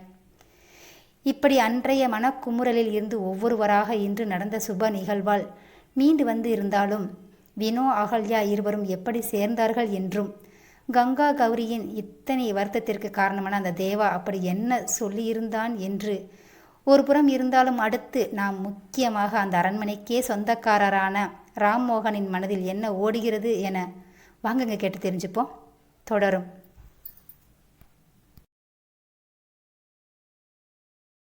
அன்று விஸ்வா கங்கா திருமண செய்தி கேள்விப்பட்டு முதலில் சந்தோஷமடைந்தது என்னவோ ராம்மோகன் தான். அதன் பிறகு தனது பேரனான வினோத்துக்கு பெண் தேட ஆரம்பித்திருந்தார். இல்லை தேடுதலில் இருப்பது போல் நடித்து கொண்டிருந்தார் ராம்மோகன். அப்பொழுதுதானே தன் பேரனின் மனதில் என்ன இருக்கிறது என்று தெரிந்து கொள்ள முடியும் என்ற ஒரே நோக்கத்தோடு மட்டுமே. அதே நேரம் குலதெய்வம் கோவிலில் வைகாசி கடைசி வெள்ளியில் சாமி கும்பிட அனைவரும் கிளம்பும் நேரமும் வந்தது. வினோதன் அவனது தாத்தா சொல்படி விஸ்வா குடும்பத்தையும் அழைத்திருக்க, அப்படியே விஸ்வாவிற்கு பார்த்து முடிவு செய்யப்பட்டிருந்த பெண் குடும்பத்தாரையும் அழைக்கச் சொல்லி கேட்டதற்கு இணங்க தட்சிணாமூர்த்தி மற்றும் சத்தியமூர்த்தி குடும்பத்தாரும் வந்திருந்தனர். இல்லை ராம்மோகனின் வற்புறுத்தலால் வரவழைக்கப்பட்டனர் என்றே சொல்ல வேண்டும். பின்னே ஏற்கனவே விஸ்வா கங்கா கௌரி திருமணம் உறுதி செய்யப்பட்டது இவருக்கு தெரியும் தான். அதே நேரம் தனது கடைக்குட்டி பேரன் சஞ்சய்க்கும் துருவனின் பேத்தியான தர்ஷினிக்கும் இப்பொழுது அதே நாளில் திருமணம் முடிக்கப் போவதாக உறுதியளித்திருக்க, இப்பொழுது அவரது செல்ல பேரனான வினோவுக்கு ஒரு துணையை, அதுவும் அவன் மனதிற்கு பிடித்த ஜோடியை தேட வேண்டும் என அவன் சொல்லி இருக்க, அதற்காகத்தானே அவரது குலதெய்வமான பட்டவராயனை வழிபட அழைத்திருக்கிறார் அனைவரையும். ஆம், பாபநாசத்திற்கு மேலே உள்ள சொரிமுத்து ஐயனார் கோவிலில்தான் ராம்மோகனின் குலதெய்வமான பட்டவராயனுக்கும் கோவில் உள்ளது. இப்பொழுது குலதெய்வமான பட்டவராயனுக்கு அவரது மனைவி கல்யாணியின் ஊரான தென்காசியை ஒட்டியுள்ள வலசையில் கொடை நடந்து கொண்டிருக்க, அதற்கு செல்ல இருப்பதால் உறவினர்கள் அனைவரும் அந்த பெரிய அரண்மனை வீட்டில் கூடியிருந்தனர். முதலில் விஸ்வா வந்தவன் தன் அம்மாவும் அப்பாவும் நேராக கோவிலுக்கே வருவதாக ராம்மோகன் கல்யாணி இருவரிடம் சொல்லிவிட்டான். பின் வினோதனின் தாய் தந்தையான சரஸ்வதி சாரங்கபாணியிடம் சில வார்த்தைகள் பேசிவிட்டு வினோவின் அருகில் அமர்ந்தபடி அவளது தங்கை நிருபமா வருகிறாளா என விசாரித்து கொண்டே அவன் அருகில் அமர்ந்திருந்தான். அதே நேரம் அப்பொழுதுதான் சஞ்சய் அவனது தாய் தந்தையான யமுனா வெங்கடேஸ்வரனுடன் வீட்டினுள் நுழைய அவர்களை பார்த்த விஸ்வா புன்னகைக்க, வினோவோ இதோ வந்துட்டான்ல புது மாப்பிள்ள என்று விஸ்வாவின் காதுக்குள் கிசுகிசுத்திட, டேய் விடேண்டா, எப்படியோ அவன் மனசில் நினச்ச பொண்ணு கிடைக்க போகிறாள்ல, பாரேன் அவன் முகத்தில் இப்போவே மாப்பிள்ளை வந்துடுச்சு போலையே என்று சொல்லி விஸ்வாவும் மெளிதாக சொல்லி சிரிக்க, ஏண்டா பேச மாட்டீங்க, 2 பேரும் புது மாப்பிள்ளை ஆயிட்டீங்க, அப்புறம் எப்படி பேசுவீங்க என்று வினோ நக்கல் அடிக்க, இப்போ என்ன நீயும் புது மாப்பிள்ளையாக மாறணும்னா சொல்லு, ஒரு பொண்ணை பார்த்துடுவோம் என்றவன், ஏன் நம்ம வீட்டுக்கு வர்ற பொண்ணில் கூட ஏதாவது பொண்ணு பிடிச்சிருந்தா சொல்லு, இப்போவே தாத்தாக்கிட்ட சொல்லி பேசி முடிச்சிடலாம் என்று வினோவின் இடுப்பில் தன் முழங்கை இடித்தபடி விஸ்வா சொல்லி சிரித்தான். அதைத்தானே அவனும் தன் தாத்தாவிடம் சொல்லியிருக்கிறான். இப்பொழுது அதையே விஸ்வாவும் சொல்லிட, என்னடா தாத்தா எதுவும் உங்ககிட்ட சொன்னாங்களா என்ன என்று திரும்பி அமர்ந்து விஸ்வாவை கேள்வியாக பார்த்து வினோ கேட்டிட, சேச்சா இல்லையே, தாத்தா அப்படியெல்லாம் சொல்லலை, முக்கியமாக கங்கா கௌரி குடும்பத்தோட அவங்க பெரியப்பா குடும்பத்தையும் வர சொல்லு, முக்கியமாக அந்த பொண்ணு அதான் அந்த அகல்யாவையும் கூட்டிகிட்டு வர சொல்லு, அப்போ தானே அந்த பொண்ணுக்கு ஒரு நல்ல மாப்பிள்ளை சீக்கிரமாக பார்க்கலாம்னு சொன்னதை தவிர வேறு எதுவுமே சொல்லலையே என்று இழுத்து விஷமமாக சொல்லி சிரித்திட, அதான பார்த்தேன், நீ சொல்லும் போதே நினச்சேன்டா, விஷயம் தெரியாமலா இப்படியெல்லாம் பேசுவ என்றவன் விஸ்வாவின் முதுகில் செல்லமாக தட்டி விளையாடிட, அதே நேரம் இவர்கள் இருவரின் கொஞ்சலுடன் கூடிய சிரித்த முகத்தை கண்ட சஞ்சய்யோ, ஆரம்பிச்சிட்டாங்களா, நமக்கு தெரியாமல் இப்போ என்ன பிளான் போட்டிருக்காங்கன்னு தெரியலையே என்று மனதிற்குள் நினைத்தவன் லேசாக அவர்களை பார்த்து சிரித்து கொண்டு தான் இருந்தான். அப்பொழுதுதான் வினோவின் தந்தையான சாரங்கபாணி பேச்சை ஆரம்பித்திருந்தார். மாமா, சஞ்சய்க்கு திருமண உறுதியான இதே நேரத்தில் அப்படியே வினோவுக்கும் பொண்ணு பார்த்து முடிவாயிட்டா 2 பேரோட கல்யாணத்தை முடிச்சிடலாம் என்று மெதுவாக சொல்லிட, அவரது கணவர் சொல்வதை ஆமோதிப்பதாக சரஸ்வதியும் ஆம் என தலையசைத்து தன் தந்தையை தான் பார்த்து கொண்டிருந்தார். ஆமாப்பா, சின்னவன் சஞ்சய்க்கே திருமணம் முடிவாகியிருக்க அவனோட மூத்தவன் வினோவுக்கும் திருமணம் முடிக்கணும்லப்பா என்று யமுனாவும் தன் தந்தை ராம்மோகனை பார்த்து தயங்கியபடியே சொல்ல, அதில்ல மாமா, யமுனா சொல்கிறது சரிதானே என்று மெல்ல சொன்னவரிடம், இல்லை வெங்கடேசா, நாமளே இவ்வளோ யோசிச்சிருக்கப்பா, மாமா யோசிக்காமலா இருந்திருப்பாங்க என்ன சரஸ்வதி என்று எங்கு தங்களை அவரது மாமா ராம்மோகன் தவறாக எடுத்துக்கொள்வாரோ என்ற தயக்கத்துடன் அவர்களது கேள்விக்கான அவசியத்தை வெங்கடேசிடம் ஆரம்பித்து சரஸ்வதியிடம் முடித்திருந்தார் சாரங்கபாணி. இவர்களது பேச்சுவார்த்தையை மனதில் கொண்டு விஸ்வா மெல்ல எழுந்து, தாத்தா நீங்கள் எல்லாரும் பேசிகிட்டு இருங்க, நான் வினோ ரூமில் போய் அப்பாவுக்கு ஃபோன் செஞ்சு இங்கே வந்துட்டதா சொல்கிறேன் என்று சொன்னவன் வினோ மற்றும் சஞ்சயை பார்த்தவன் பின் ராமின் பதிலுக்காக அவரையே தான் பார்த்து கொண்டு நின்றிருந்தான். இதனை புரிந்து கொள்ளாதவரா ராம்மோகன், சரிப்பா நீ போய் அப்பா கிட்ட வந்ததை சொல்லிட்டு ரெஸ்ட் எடு என்று விஸ்வாவிடம் சொன்னவர் வினோ சஞ்சய் இருவரிடமும் நீங்கள் 2 பேரும் விஸ்வா கூட போங்க என்று பேச்சு வழக்கில் அனுப்பியும் வைத்திருந்தார். விஸ்வாவும் அனைவரையும் பார்த்து ஒரு புன்னகையுடன் விடைபெற வினோ தன் தாத்தாவை பார்த்து ஒரு சிறு தலை அசைவுடன் செல்ல, சஞ்சயோ ஆள விடுங்கப்பா என தப்பித்தோம் பிழைத்தோம் என்று அந்த இடத்தை விட்டு விஸ்வா வினோவுக்கு முன்னதாகவே சென்றிருந்தான் அல்லவா. அவர்கள் மூவரும் அந்த இடத்தை விட்டு சென்ற பின் பேச்சை ஆரம்பித்தார் ராம்மோகன். உங்கள் 4 பேருக்கும் ரங்கராஜனை ஞாபகம் இருக்கா என்று கேட்டிருந்தார் தன் மனைவி கல்யாணி அவர்களது அறைக்குள் இருக்கிறார் என்று உறுதி செய்த பின். இதை கேட்டு அங்கிருந்த 4வரின் கண்களிலும் லேசான பதட்டம். எந்த ரங்கராஜன் என்று தடுமாற்றத்துடன் கேட்டிருந்தார் சாரங்கபாணி. நீங்கள் நினைக்கிற போல கல்யாணியோட தங்கை ராகினி கணவர் ரங்கராஜனை பற்றி தான் நானும் கேட்குறேன் என்றிட, இப்போ அவரை பற்றி எதுக்கு நம்ம பேசணும், அதுவும் இந்த நேரத்தில் என்று புரியாமல் தான் மீண்டும் கேள்வி எழுப்பினார் வெங்கடேஷ். வெங்கடேசனின் கேள்வியில் அவர் முகத்தை பார்த்த ராம்மோகன் பின் அவர்கள் அனைவரையும் ஒரு முறை பார்த்தவர், அவர் இறந்து பல வருடங்களாச்சு என்றிட, என்னது என்று அனைவரிடமும் இருந்து ஒரே நேரத்தில் கேள்வி எழும்பியது என்னவோ உண்மைதான். அப்பொழுது லேசாக குரலை செருமிக்கொண்ட ராமோ, ஆமாம், ரங்கராஜன் இறந்து பல வருடங்களாச்சு என்பது எனக்கே கொஞ்ச நாளைக்கு முன்னால் தான் தெரியும் என்று சொன்னவரின் கண்கள் கூட பணித்துதான் போனது. அப்புறம் ஏன்பா எங்ககிட்ட சொல்லலை என்று சரஸ்வதி கேட்க, அதே நேரம் சாரங்கபாணியோ அப்போ அவரோட பசங்க என்ற அடுத்த கேள்வி வர அப்பொழுதும் ராம்மோகன் யமுனாவையும் வெங்கடேசையும் தான் பார்த்தார்.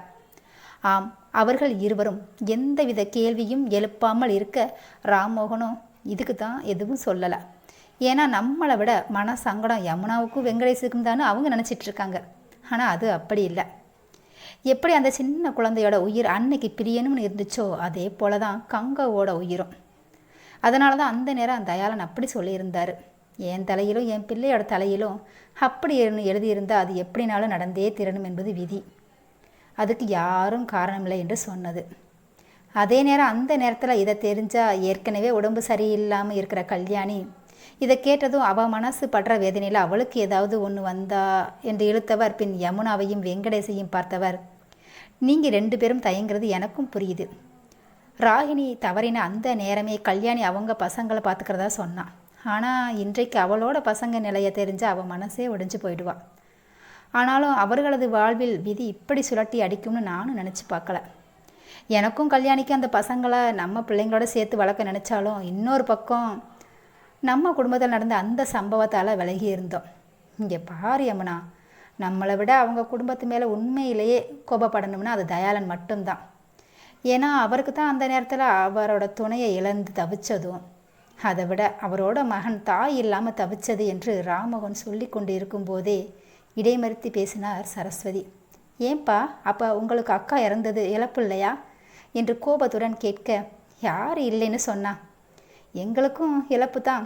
ஆனால் நம்ம எல்லாரையும் விட அவருக்கு அவர் கூட கடைசி வரை வரப்போகிற மனைவியோட இழப்பு, அப்புறம் உலகம் அறியாத அந்த குழந்தை தாயை இழந்து பரிதவிச்சதை விடையா நாம் இழந்துட்டோம் என்று கேட்டிட அங்கு இருந்த அனைவரும் பேச்சின்றி அமைதியாகி போனார்கள் என்றுதான் சொல்ல வேண்டும். இப்போ உங்ககிட்ட ஒன்று சொல்லிக்க விரும்புகிறேன் என்றவர் மீண்டும் அனைவரையும் சுற்றி நோட்டமிட்டபடியே, தயாளனும் இங்கே இருந்தால் கங்கா ஞாபகம் அதிகம் வர்றதாகவும், அப்புறம் அவரோட மகன் இந்த உண்மையை தெரிஞ்சால் மனசு கஷ்டப்படுவான்னு தான் இங்கே வர்றதை குறைச்சி இன்றைக்கி நம்ம குடும்பத்தோடு ஒட்டாமலே போயிட்டாங்க. ஆனால் என்னோட ஆசை என்னென்னா, நாம் இனியாவது தயாளன் குடும்பம் மற்றும் ராகினியோட பசங்க குடும்பத்தோட சந்தோஷமாக ஒன்று சேரணுங்கிறது தான்.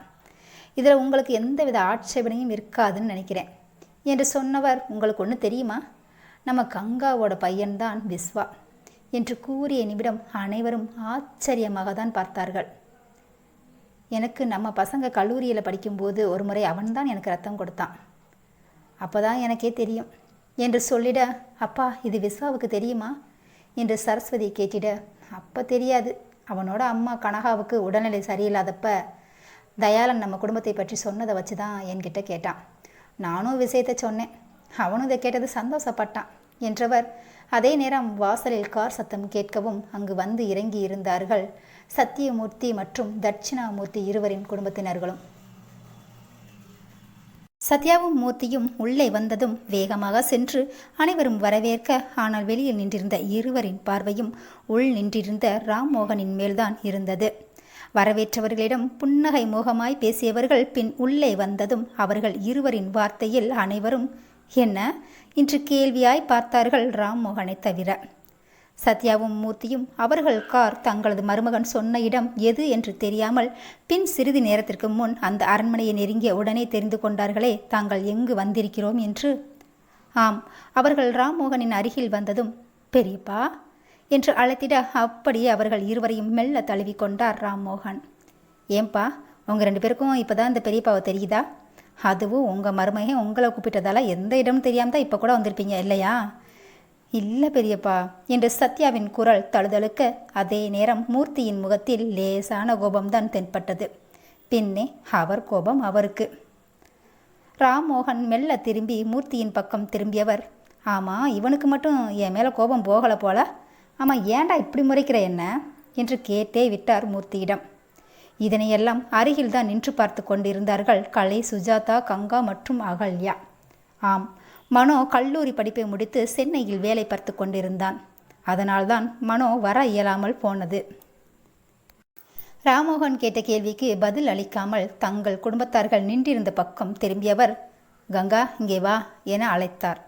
அவளும் தன் தாய் சுஜாதாவின் அருகில் நின்றிருந்தவள் ஒரு சின்ன தயக்கத்துடன் அவர் முகத்தை பார்த்திட அவரும் போ என்பதைப் போல கண்கள் மூடி திறந்திட மெல்ல நகர்ந்து சென்றால் தன் தந்தை தட்சிணாமூர்த்தி அழைப்பிற்கு இணங்க. அந்த மஞ்சள் நிற காட்டன் புடவையில் பச்சை நிற இலைகளும் அதில் குவியலாய் குங்கும சிவப்பில் பூக்கள் என உடல் முழுவதும் டிசைன் இருக்க அதே குங்கும சிவப்பில் தேவதையாக தான் தெரிந்தாள் அவள். இதே நேரம் மாடிப்படியில் கீழிறங்கி வந்து கொண்டிருந்தார்கள் விஸ்வா, வினோ, சஞ்சய் மூவரும். அவர்கள் என்னவோ கீழ் இறங்கி வந்தது விஸ்வாவின் தாய் தந்தையான தயாளன் கனகாவை திருநெல்வேலியில் இருந்து அழைத்து வந்து கொண்டிருக்கும் தகவலின்படி தன் பெற்றோர் நாளை கோவிலுக்கு வருவார்கள் என்று நினைத்திருக்க, ஆனால் இப்பொழுது தென்காசியை நெருங்கி வந்துவிட்டு இருப்பதாக டிரைவர் சொல்லி அதற்கு பின் எப்படி வர வேண்டும் என வழி கேட்பதற்காக விஸ்வாவை அழைத்திருந்தார். அவருக்கு வழி சொன்னவனோ பின் தன் பெற்றோரின் வரவிற்காக மட்டுமே அவன் கீழ் இறங்கி வந்திருந்தது.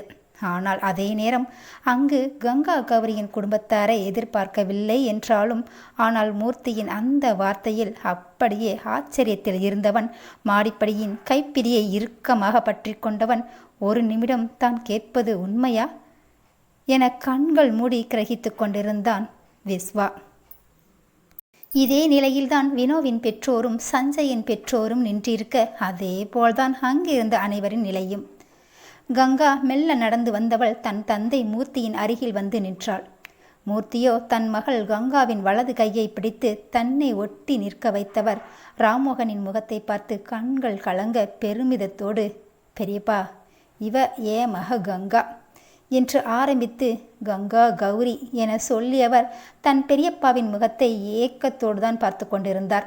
பின்னே மூர்த்திக்குத்தான் அவரது பெரியப்பா மகள் கங்காவின் மீது அத்தனை பிரியமாயிற்றே. கங்கா தனக்கு அடுத்து பிறந்தவர்கள் 2 சகோதரிகள் என்பதால் தன் சித்தி ராகினியின் பிள்ளைகளான சத்யா மற்றும் மூர்த்தியின் மீது அத்தனை பாசமாயிருப்பாள். அதிலும் சத்யா சாந்தமாயிருப்பார். ஆனால் மூர்த்தியோ படு சேட்டை. அதிலும் கங்கா அருகில் இருந்தால் செல்லமாய் பல சேட்டைகள் நடக்கும் அந்த இடத்தில். அதெல்லாம் அப்படிதான் பெரியம்மா என்றவன் மீண்டும் கங்காவின் கையில் வைத்திருந்த மருதாணி சிவப்பையே பார்த்து கொண்டிருக்க, அது இருக்கட்டும் மூர்த்தி, உன் அக்கா தான் உனக்கு மருதாணி வைக்க வேணாம்னு சொன்னான், என்னான்னு கேளு என்று சொல்லி சிரித்திட, அப்பொழுதுதான் கொஞ்சம் கோபம் குறைந்து அரிசி பற்கள் தெரிய சிரித்து சாந்த மூர்த்தியாக மாறியிருக்க, இப்பொழுது தன் அக்கா தான் தனக்கு மருதாணி வைக்க வேணாம்னு சொன்னதாக கல்யாணி சொல்ல குட்டி ருத்ரமூர்த்தியாக மாறி பின் அவனே மனதை தேற்றி கொண்டானோ என்னவோ.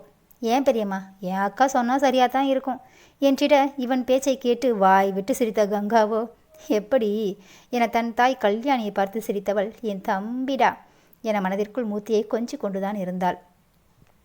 பின் கங்காவோ அவனது உள்ளங்கையால் தன் கையை தடவிக்கொண்டே, இல்லை மூர்த்தி, உனக்கு மருதாணி வச்சா சளி பிடிக்கும்னு தான் வேணாம்னு சொன்னேன் என்று சொல்லிட இருவரும் சேர்ந்து சிரித்திட அதை பார்த்த கல்யாணிக்கு மனசு நிறைந்து போயிற்று.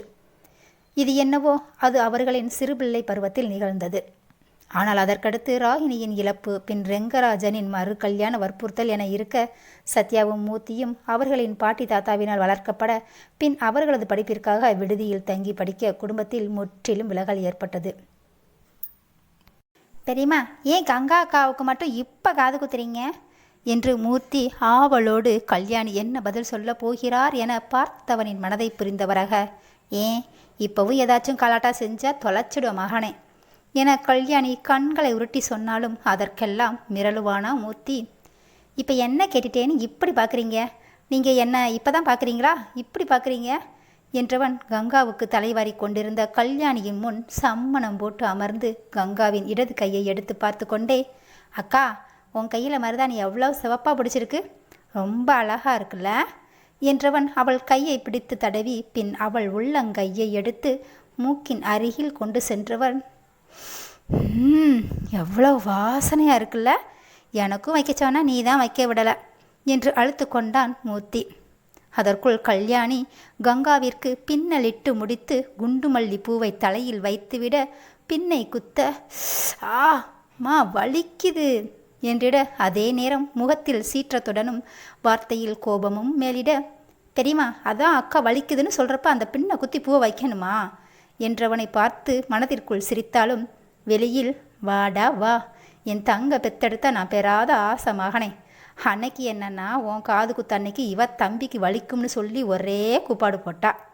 அதுக்கும் ஒரு படி மேலே நீ என்னன்னா இவ காது குத்து அன்னைக்கு இவ கம்மலை கலட்டினாலே கலட்டுன்னு அழுது உனக்கு காய்ச்சல் வர, சரி புள்ள அழுதுகிட்டே இருக்கேன்னு அன்னைக்கு கம்மலை கலட்ட, இப்போ குத்துன ஓட்டையே மறைஞ்சு போச்சு. இப்போ இவளோட தங்கச்சிங்க எல்லாம் கம்மல் போட நீ அதுக்கு அவங்க கூட சண்டை போட்டியாமல, ஏனா என்று கல்யாணி கேட்டிட, அப்புறம் ஏன் அக்கா காதில் கம்மல் படாதப்பா யமுனாவையும் சரஸ்வதியும் போட்டால் கோபம் வராத பெரியம்மா என்று சொன்னவனை பார்த்து சிரித்த கல்யாணி, சரிடா பெரிய மனுஷா, உன் கங்காவுக்கும் கம்மல் போட்டுடலாம். ஆமாம், அது என்ன இவளை மட்டும் அக்கான்னு கூப்பிடுற, அப்போ அவங்க 2 பேரும் உனக்கு அக்கா தானே, அப்புறம் ஏன் அவங்கள மட்டும் பேரை சொல்லி கூப்பிட்றாராம் இந்த பெரிய மனுஷன் என்று சொல்லி மூர்த்தியின் 2 கன்னங்களையும் பிடித்து ஆட்டி விட்டு எழுந்தார் கல்யாணி. அதன் பிறகு கங்காவின் இழப்பு அதற்கு காரணம் தங்களின் லாரி என அறிந்த மூர்த்தி தன் தந்தையிடம் அந்த தொழிலையே விடச் சொல்லி அதில் விற்றதை வைத்து துவங்கியதுதான் சத்யாவின் அந்த பெரிய பாத்திரக்கடை. ஆனால் இனி அந்த ஊரிலேயே இருக்க மாட்டேன், தன் அன்பு அக்காவை பழிவாங்கிய அந்த பணத்தில் எனக்கு எந்த பங்கும் வேண்டாம் என தன் மனைவி சுஜாதாவுடன் விருதுநகரில் சென்று ஒரு வேலையில் சேர்ந்து வாழ்ந்து கொண்டிருந்தார் மூர்த்தி.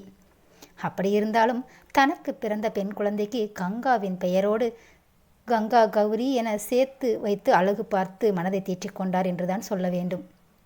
அதனால்தான் தன் மகளை, அதுவும் என் அக்காவிடம் இருந்து பிரித்த அந்த விதியிடம் நெஞ்சை நிமித்தி சொல்வது போல், நீ பிரித்தால் என்ன, இதோ என் கங்கா என்னிடம், என் மகளாய், என் அருகில் என இப்பொழுது தன் பெரியப்பா ராமோகனை பார்த்து பெருமிதமாக சொன்னார் மூர்த்தி.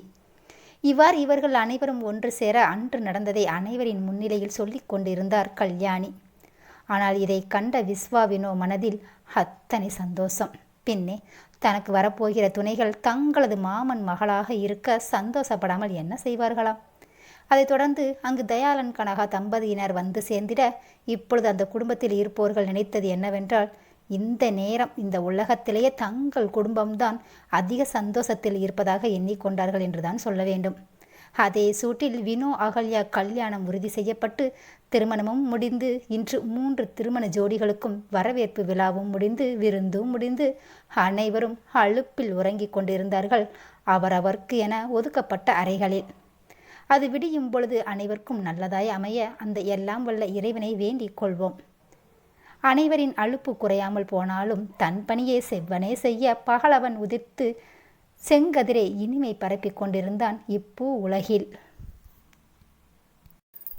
விஸ்வா கங்கா அறையில் முதலில் கண் விழித்தது என்னவோ கங்காதான்.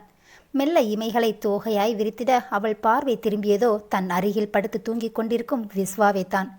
அவள் மனதில் என்ன நினைத்தாளோ என்னவோ, கண்கள் கலங்கிட சட்டென எழுந்து குளியல் அறைக்குள் புகுந்து கொண்டாள் கங்கா. இதையெல்லாம் தூங்குவது போல இவ்வளவு நேரம் படுத்திருந்த விஸ்வா அறிந்தும் கொண்டான். இப்போ என்ன நடந்துச்சுன்னு இவ்வளவு கண்ணு கலங்கிட்டு போறா? வர வர இவன் நடவடிக்கையே சரியில்லை. என் முகத்தையே பார்க்க மாட்டேங்கிறான், என்கிட்ட பேசவும் மாட்டேங்கிறான். எப்போ பார்த்தாலும் ஏதோ ஒரு யோசனையில் இருக்கா. இன்னைக்குள்ள இவக்கிட்ட இதை பற்றி பேசியே ஆகணும் என்று மனதில் விஸ்வா யோசித்து கொண்டு இருக்க குளியலறை கதவு திறக்கு சத்தம் கேட்க சட்டென கண்களை மூடிக்கொண்டான் விஸ்வா. ஆனால் அங்கோ அகல்யா அவளது காதல் கணவனான வினோவின் கைப்பிடியில் அயர்ந்து தூங்கிக் கொண்டிருந்தாள் அழகாக. தன் மனைவியின் நுனி மூக்கு உரச அவளது மூச்சு காற்றுப்பட்டு இவனது மார்பே சூடாய் ஆனாலும் அவனது முகமோ குளிர்ந்த தென்றல் தழுவியது போல தூங்கிக் கொண்டிருந்தான் வினோ. அதே நேரம் நிரு அவளது மகன் ருத்ரனுக்கு ஒருபுறம் உணவை ஊட்டி கொண்டிருக்க, ருத்ரனின் அருகில் சமத்தாய் உட்கார்ந்து அவனுடன் விளையாடி கொண்டே அவனது தாய் தர்ஷினியிடம் உணவை வாங்கி கொண்டிருந்தான் மகிக்குட்டி.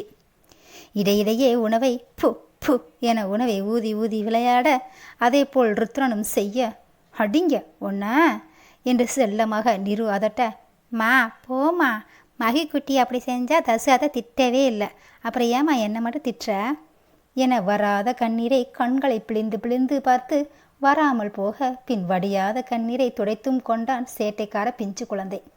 டேய் அடிபட போற பாரு, யாரடா உனக்கு தர்ஷு அத்தனை சொல்லி கொடுத்தது என்று நிரு அதட்டிட, உடனே அந்த பிஞ்சு குழந்தை விரல் நீட்டி சொன்னது என்னவோ சஞ்சய்புரம்தான். புரை ஏறிட, அடியாத்தி கோத்து விட்டுட்டானே, இப்படியாடா உன் மாமங்காரனை கோத்து விடுவ? இதுக்கெல்லாம் உனக்கு இருக்குடா, உனக்கு பெண்ணை பெற்று தரமாட்டேன் போடா என்று மனதிற்குள் போராடியவன் மெல்ல தர்ஷினியின் பக்கம் பார்வையை திருப்ப, ஹாத்தி என்னடி பண்ணுற, பார்க்கிறியா முறைக்கிறியானே தெரியலையே என்று இவன் மனதில் நினைத்த அந்த நிமிடம் தர்ஷினியின் இதழில் ஓர் மெல்லிய புன்னகை தவழ்ந்தது. ஹாத்தி சிரிச்சிட்டாலே, பிழைச்சிட்டடா சஞ்சய், தூள் கிளப்பு என்று மனசுக்குள் மத்தளம் கொட்ட தலை தாளம் எழுப்பி அசைந்தாட, கண்கள் மத்தாப்பு சிரிப்பு உதித்திட மனதிற்குள் ஓடியது பாடல். சொல்லிட்டாளே இவ காதல. மெல்ல கண் விழித்த வினோ, ஹே இங்கே பாராகலையாமா, விடிஞ்சிடுச்சு எழுந்துரு என்று வாய் பேசினாலும் அவனது அணைப்பை தளர்த்தவில்லை வினோதன்.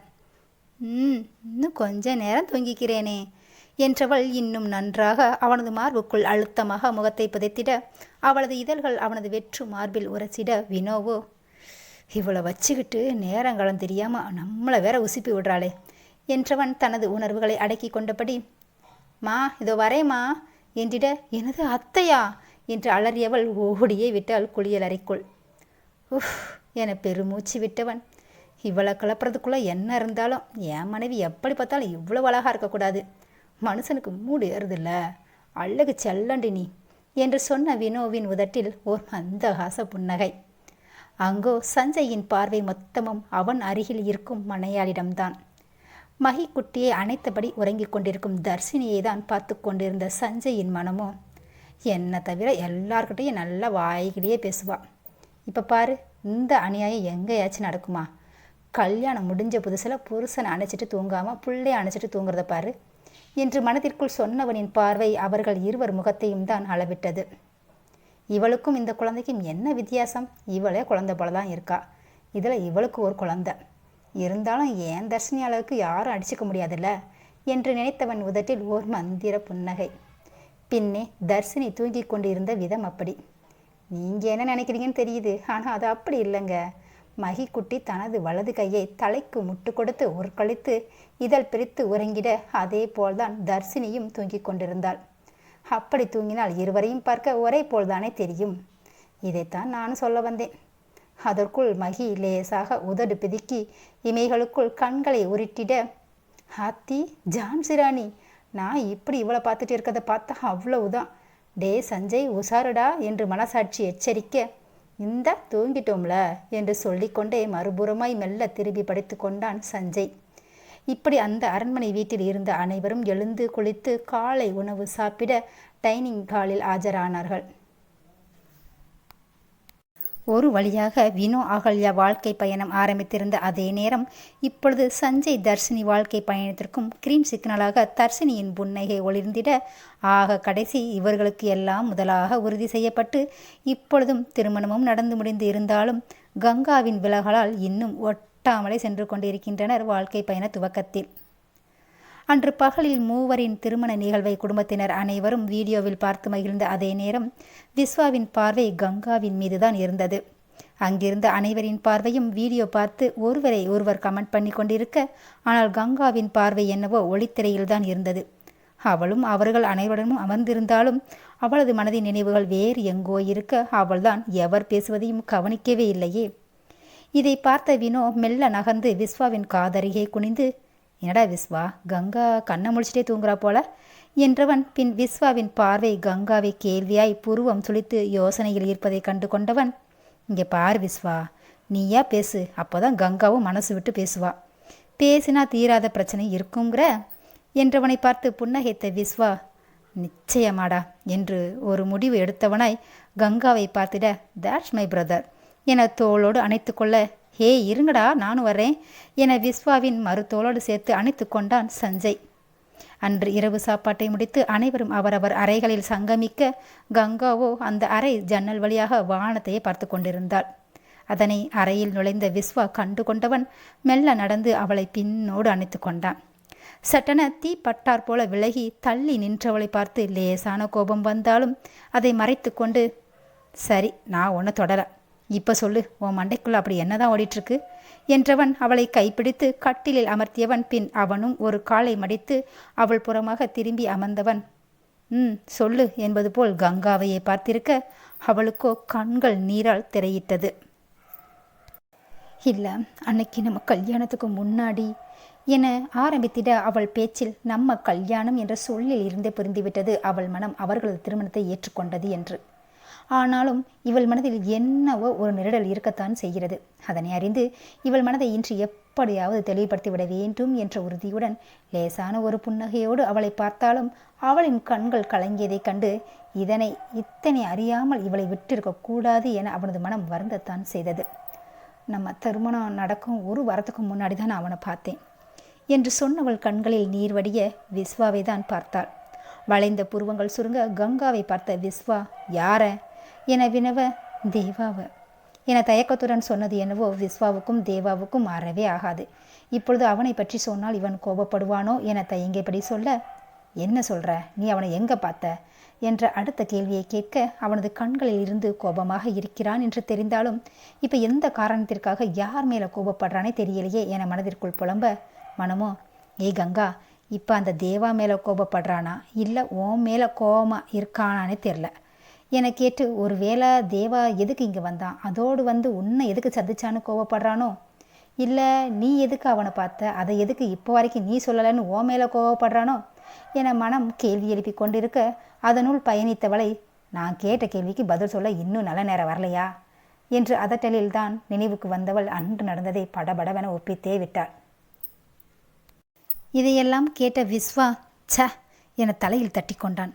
அன்று இவனும் தானே வந்திருந்தான். அப்பொழுதே அந்த ஆட்டோவை பின்தொடர்ந்து வந்திருந்தால் அவர்கள் இருவருக்கும் இடையே வாக்குவாதத்தை தவிர்த்திருக்கலாமே என எண்ணியவன் ஒரு பெருமூச்சை விட்டு தன்னை ஆசுவாசப்படுத்தி கொண்டான் விஸ்வா. சரி, நீ தான் உனக்கு கல்யாணம்னு சொல்லிட்டு அங்கேருந்து கிளம்பி வந்துட்டேல்ல, அப்புறம் என்ன, இதுக்காகவா இத்தனை நாளாக என் முகத்தை பார்க்காம என் கூட பேசாமல் என்னை நெருங்காமல் தவிர்த்து வந்த? அப்படி என்ன நடந்து போச்சுன்னு நம்ம வாழ்க்கையில் சந்தோஷமாக அனுபவிக்க வேண்டிய கல்யாணம் மற்ற சடங்குகள் அப்புறம் வரவேற்பு எல்லாத்துலேயும் எப்போவுமே சோகமாயிருந்த என்று அவன் மனதில் உறுத்தி கொண்டிருந்த ஆற்றாமையை கேட்டே விட்டான் விஸ்வா. இவன் இத்தனை நீளமாக எல்லாம் பேசுவானா என ஆச்சரியத்துடன் பார்த்து கொண்டிருந்த கங்காவை மீண்டும் உழுப்பியது விஸ்வாவின் கேள்வி. இவ்வளோ மனசங்கடத்தோட நீ இருக்கிறதுக்கு நமக்கும் அவனுக்கும் அப்படி என்ன சம்மதம்னு கேட்குறேன் கங்கா என்ற கேள்வியில் மனம் அதிர்ந்த கங்கா, ஒருவேளை இவன் நம்மளை சந்தேகப்படுகிறானா என மனம் கேள்வி எழுப்ப அதே மனம் அவன் சொன்ன நமக்கும் அவனுக்கும் என்பதை அறியாமல் போனதுதான் அந்தோ பரிதாபம். அப்போ நீங்கள் என்ன சந்தேக என அவள் சொல்லி முடிக்கும் முன்பே வாயை மூடு கங்கா, மனசில் தோன்றதெல்லாம் பேசினா அது உண்மை ஆயிடாது சரியா என்றவன், நீ ஏதாவது என்கிட்ட மறைக்கிறியா என சரியாக கேள்வியை வார்த்தையாக்கி இருந்தான் விஸ்வா. இந்த கேள்வி தன்னை அதிர்வுக்கு உள்ளாக்கினாலும் மனதை திடப்படுத்தி கொண்ட கங்கா, அன்னைக்கு தேவா கடைசியாக நான் அப்படி சொன்னதும் கேவலமாக என்னை பார்த்து, சி நீ எல்லாம் ஒரு பொண்ணா, என்னமோ கண்ணகி மாதிரி சீறிக்கிட்டு என்கிட்ட இருந்து விலகி போவ. சரி அதெல்லாம் இருக்கட்டும், உன்னை விரும்பின எனக்கு தான் உண்மையா இல்லை. அது எப்படி? உன்னை என்கிட்ட இருந்து காப்பாற்றுறதுக்காக அந்த ரிஜிஸ்டர்ட் மேரேஜ் சர்டிஃபிகேட்டில் உன்னை மனைவின்னு அங்கீகாரம் கொடுத்து அவனுக்காவது உண்மையாக இருந்திருக்கலாம்ல என்று சொல்லி அவன் பார்த்த பார்வையில் நான் அங்கேயே செத்தே போயிட்டேன் என கங்கா கதறியால விஸ்வாவோ உஃப் என காற்றை வாய் வழியாக வெளிவிட்டவன், ஓ இதுதான் பிரச்சனையா என கங்காவை ஏறிட்டவன், இங்கே பார் கங்கா என அவள் கன்னங்களை இரு கைகளில் ஏந்தியவன், நீ அவனுக்கு உண்மையாக இருக்கின்றது தேவையே இல்லை, நமக்கு உண்மையாக இருந்த போதும் என்று சொல்லிட நீர் வழிந்த முகத்தோடு கண்கள் விரிய கேள்வியுடன் பார்க்க, என் செல்லண்டி நீ எப்படி பார்த்தாலும் நீ எவ்வளோ அழகாக இருக்க தெரியுமா என்று மனதிற்குள் கொஞ்சி கொண்டவன், அன்னைக்கு மேரேஜ் சர்டிஃபிகேட்டில் சைன் போட்டது நான் தான் என்று புன்னகையுடன் விஸ்வா சொல்ல, என்ன சொல்கிறீங்க என்பது போல் இமை உயர்த்தி பார்க்க அந்த பார்வையிலும் சொக்கித்தான் போனான் விஸ்வா. ஐயோ கொல்றாளே என மனதில் குதூகலித்தவன், இப்படியே பார்வையிலேயே சுட்டி வச்சுக்குவாளா, அடியே எப்போதாண்டி என்னை முழுசா உனக்குள்ளே சுட்டிக்குவ என மனம் நினைக்க, இதெல்லாம் உனக்கு ஓவரா இல்லை, அந்த பிள்ளைய பாரு எவ்வளோ மன வருத்தத்தில் இருக்குது, ஆனால் இப்போ கூட அவளை நீ சைட் அடிச்சிட்ருக்க என மற்றொரு புறம் மனம் இவனிடம் விவாதித்து கொண்டிருந்ததே, அதெல்லாம் நான் பார்த்துக்கிறேன், கொஞ்சம் கிளம்பு காத்து வரட்டும் என தட்டி நெஞ்சுக்குள் அழுத்தி விட்டு கொண்டே அன்று நடந்ததை முழுவதாக சொல்லி முடித்திருந்தான் விஸ்வா. இதையெல்லாம் கேட்டு முடித்த கங்கா இன்னும் ஒன்றும் புரியாமல் புருவம் உயர்த்தி கேள்வியாய் பார்க்க, இன்னும் என்னதாண்டியோ மனசுக்குள்ளே ஓடிட்டுருக்கு என சலிப்பாக கேட்க, பின்னே இப்பொழுதே நேரம் நடு இரவை கடந்திருந்ததே, இல்லை அந்த மேரேஜ் சர்டிஃபிகேட்டில் ஸ்வரன்னு இருந்துச்சு என்று மெல்ல தட்டு தடுமாறி கேட்டிட என அந்த அறை அதிர சிரித்தவன், சரியா போச்சு, இன்னும் என் பேரு முழுசா தெரியாதா என்றவன், என் முழு பேரு விஸ்வேஸ்வரன் என கூறி முடிக்க தாவி அணைத்து கொண்டாள் கங்கா. பின்னே இதனால் தானே அவள் மனம் தவியாய் தவித்து கொண்டிருந்தது. ஆனால் விஸ்வாவோ, ஆஹா இது தெரியாமல் போச்சே, இப்படி நடக்கும்னா நான் ஒரு வருஷத்துக்கு முன்னாலேயே சொல்லி இருப்பேனே, சரி விடு விஸ்வா, உனக்கு அந்த அதிர்ஷ்டம் எல்லாம் இல்லை போல என சொன்னவன் மீண்டும், தேங்க்ஸ்டா தேவா, நீ அன்னைக்கு சொன்னதால் ஒரே ஒரு பெனிஃபிட் என்னன்னா, முதலாக ஒரு மனைவியே கணவனை அணைச்சிக்கும் போது இருக்கிற ஃபீல் இருக்கே, அது வார்த்தையாலும் சொல்ல முடியாது என்று மெச்சி கொண்டவன் அவள் காது மடல் கன்னம் என ஊர்வலம் வந்து கண்களில் ஆழ்ந்து பின் அவள் வாய்மொழியில் இலைப்பாரி பின் தோல் வளைவில் முகம் புதைத்து அவளிலும் தேடி புதைந்து தன்னையே தொலைத்தான் கங்கையின் மன்னவன் விஸ்வேஸ்வரன். 5 வருடங்கள் கழித்து, ஹே மித்து நில்லு என்று கையில் உணவுடன் மித்ரன் பின்னே ஓடி வந்து கொண்டிருந்தாள் நிருபமா. ஹே கமான் மித்தனா, இங்கே இருக்கேன் பாரு என சரவணன் சோஃபாவில் அமர்ந்திருக்க அவன் பின்புறமாக கைகளால் கழுத்தோடு கட்டிக்கொண்டு ருத்ரன் கத்த, சரவணனோ நிருவை பார்த்து கண்களை சிமிட்டு சிரித்து கொண்டிருந்தான். இவர் வேற நேரங்காலம் தெரியாமல் என்று வாய்க்குள் முணுமுணுத்தவள், மித்து செல்லம், அம்மாவை பார்த்தா பாவமா இல்லையா, அம்மாவால் ஓட முடியலடா, அம்மா அப்பா கிட்ட உட்காந்துருப்பேனா, நீ ஓடி வந்து வாங்கிப்பியான் என அருகில் அமர்ந்திருந்த சரவணனை பார்த்து கெஞ்சலாக கேட்க, அவனோ அவள் காதருகில் குனிந்து, இதுக்கு தான் சொன்னேன் 2ஓட போதும்னு, அதுக்கு நீ என்ன சொன்ன, என்னங்க மகிக்கு ஒரு பெண்ணை பெற்று கொடுத்தே தீர்வேனா, நான் என்ன பண்ண முடியும் என்று சொல்லி கொண்டே மனைவியை பார்க்க அவளோ அவளது நிறைமாத வயிற்றை தடவி கொண்டு இளைப்பாரி கொண்டிருந்தாள். அதற்குள், அத்தை என்னோட ஏஞ்சல் பாப்பா எப்போ வருவா என்று மகி தன் அத்தையின் அருகே அமர்ந்து நிருவின் வயிற்றை மெல்ல வருடிபடி கேட்க, என் மகி குட்டிக்கு என்ன அவசரமா என நிரு மகியின் நாடியை பிடித்து ஆட்டிக்கொண்டே கேட்க, விளையாடத்தான் என மகி சொல்ல, ஏண்டா அதான் உன் தம்பி சர்வந்த் இருக்கான்ல என்று சரவணன் கூற, அட போங்க மாமா, நீங்கள் வேற, கன்யா என்னன்னா ருது கூட தான் விளையாடுறா, சரி அதிதி கூட விளையாடலாம்னா அவள் எப்போ பார்த்தாலும் மித்து கூட தான் விளையாடுறா, அப்புறம் நான் விதுரன் அஜய் யார் கூட விளையாடுறதாம் என்று கேட்ட மகி முகத்தை பாவம் போல வைத்து கொள்ள, ஏய் நிரு, நம்ம பொண்ணுக்கு இவ்வளவு டிமாண்ட் இருக்கும்னு நான் நினச்சி கூட பார்க்கல, ஆனால் இப்படியே போனால் நீ இன்னும் 2 பெண்ணை பெற்று தர ரெடியாக இருக்கணும் போலையே, அதுக்கு நானும் ரொம்ப கஷ்டப்படணும் போலவே என சரவணன் சிரிக்க, என்ன இது சின்ன பிள்ளைங்க முன்னாடி என்று தோளில் தட்ட, அதே நேரம் விஸ்வா அவனது மகள் கன்யாவை தோளில் தூக்கி கொண்டு கையில் விதுரனை பிடித்தபடி கங்காவுடன் நடந்து வர, வினோவோ அவனது மகள் அதிதியை தூக்கி கொண்டு நடந்து வர, அகல்யா அஜயிடம் ஏதோ பேசிக்கொண்டு நடந்து வர, சஞ்சயோ மகன் சர்வந்தை கைகளில் ஏந்தியபடி அவனிடம் செல்லமாய் பேச்சில் வம்பை வளர்த்து கொண்டு வர, தர்சினி, டேய் மகி, உன்னை இவ்வளோ நேரம் எங்கெல்லாம் தேடிட்டு இருந்தா நீ என்னடானா உன் அத்தை பக்கத்தில் உட்காந்துருக்க என சொல்லிக்கொண்டே வர மகியோ, அப்பா நீங்களே சொல்லுங்க, அம்மா என்ன தேடிட்டு இருந்தாங்களா? சர்வந்த் தூங்கவும் உங்கள் கூட தானே என அவன் ஆரம்பிக்கும் முன்னுமே, டேய் மானத்தை வாங்காதடா, பேசிட்டு தானே இருந்தோம் என்று மண்டியிடாமல் தங்கள் ஆசை மகனிடம் சரணடைய, அப்பா அதைத்தானே நானும் சொல்ல வந்தேன் என்று சொன்ன மகி, இங்கே பாரு ஏஞ்சல், நீ ஏன் கூட விளையாடணும் என்னப்பா என சொன்னவன் சஞ்சயை பார்த்து அட்டகாசமாக சிரிக்க அனைவரும் அவனை பார்த்துதான் சிரித்தார்கள். நன்றி, சுபம். இந்த கதையை இவ்வளவு நேரம் பொறுமையாக கேட்ட அனைத்து நண்பர்களுக்கும் என்னோட நன்றி. கேளுங்க கேட்டு ரசிங்க. கதை பிடிச்சிருந்தால் லைக் பண்ணுங்கள், கண்டிப்பாக சப்ஸ்கிரைப் பண்ணுங்கள், உங்கள் ஃப்ரெண்ட்ஸ் அனைவருக்கும் ஷேர் பண்ணுங்கள், உங்களுடைய கருத்துக்களை கமெண்ட்ஸ் பாக்ஸில் பதிவிடுங்க. இதே போல் அடுத்து ஒரு புதிய கதையில் உங்களோட சந்திக்கும் வரை உங்களிடமிருந்து விடைபெறுவது நான் உங்கள் பவானி. சரி வரேங்க.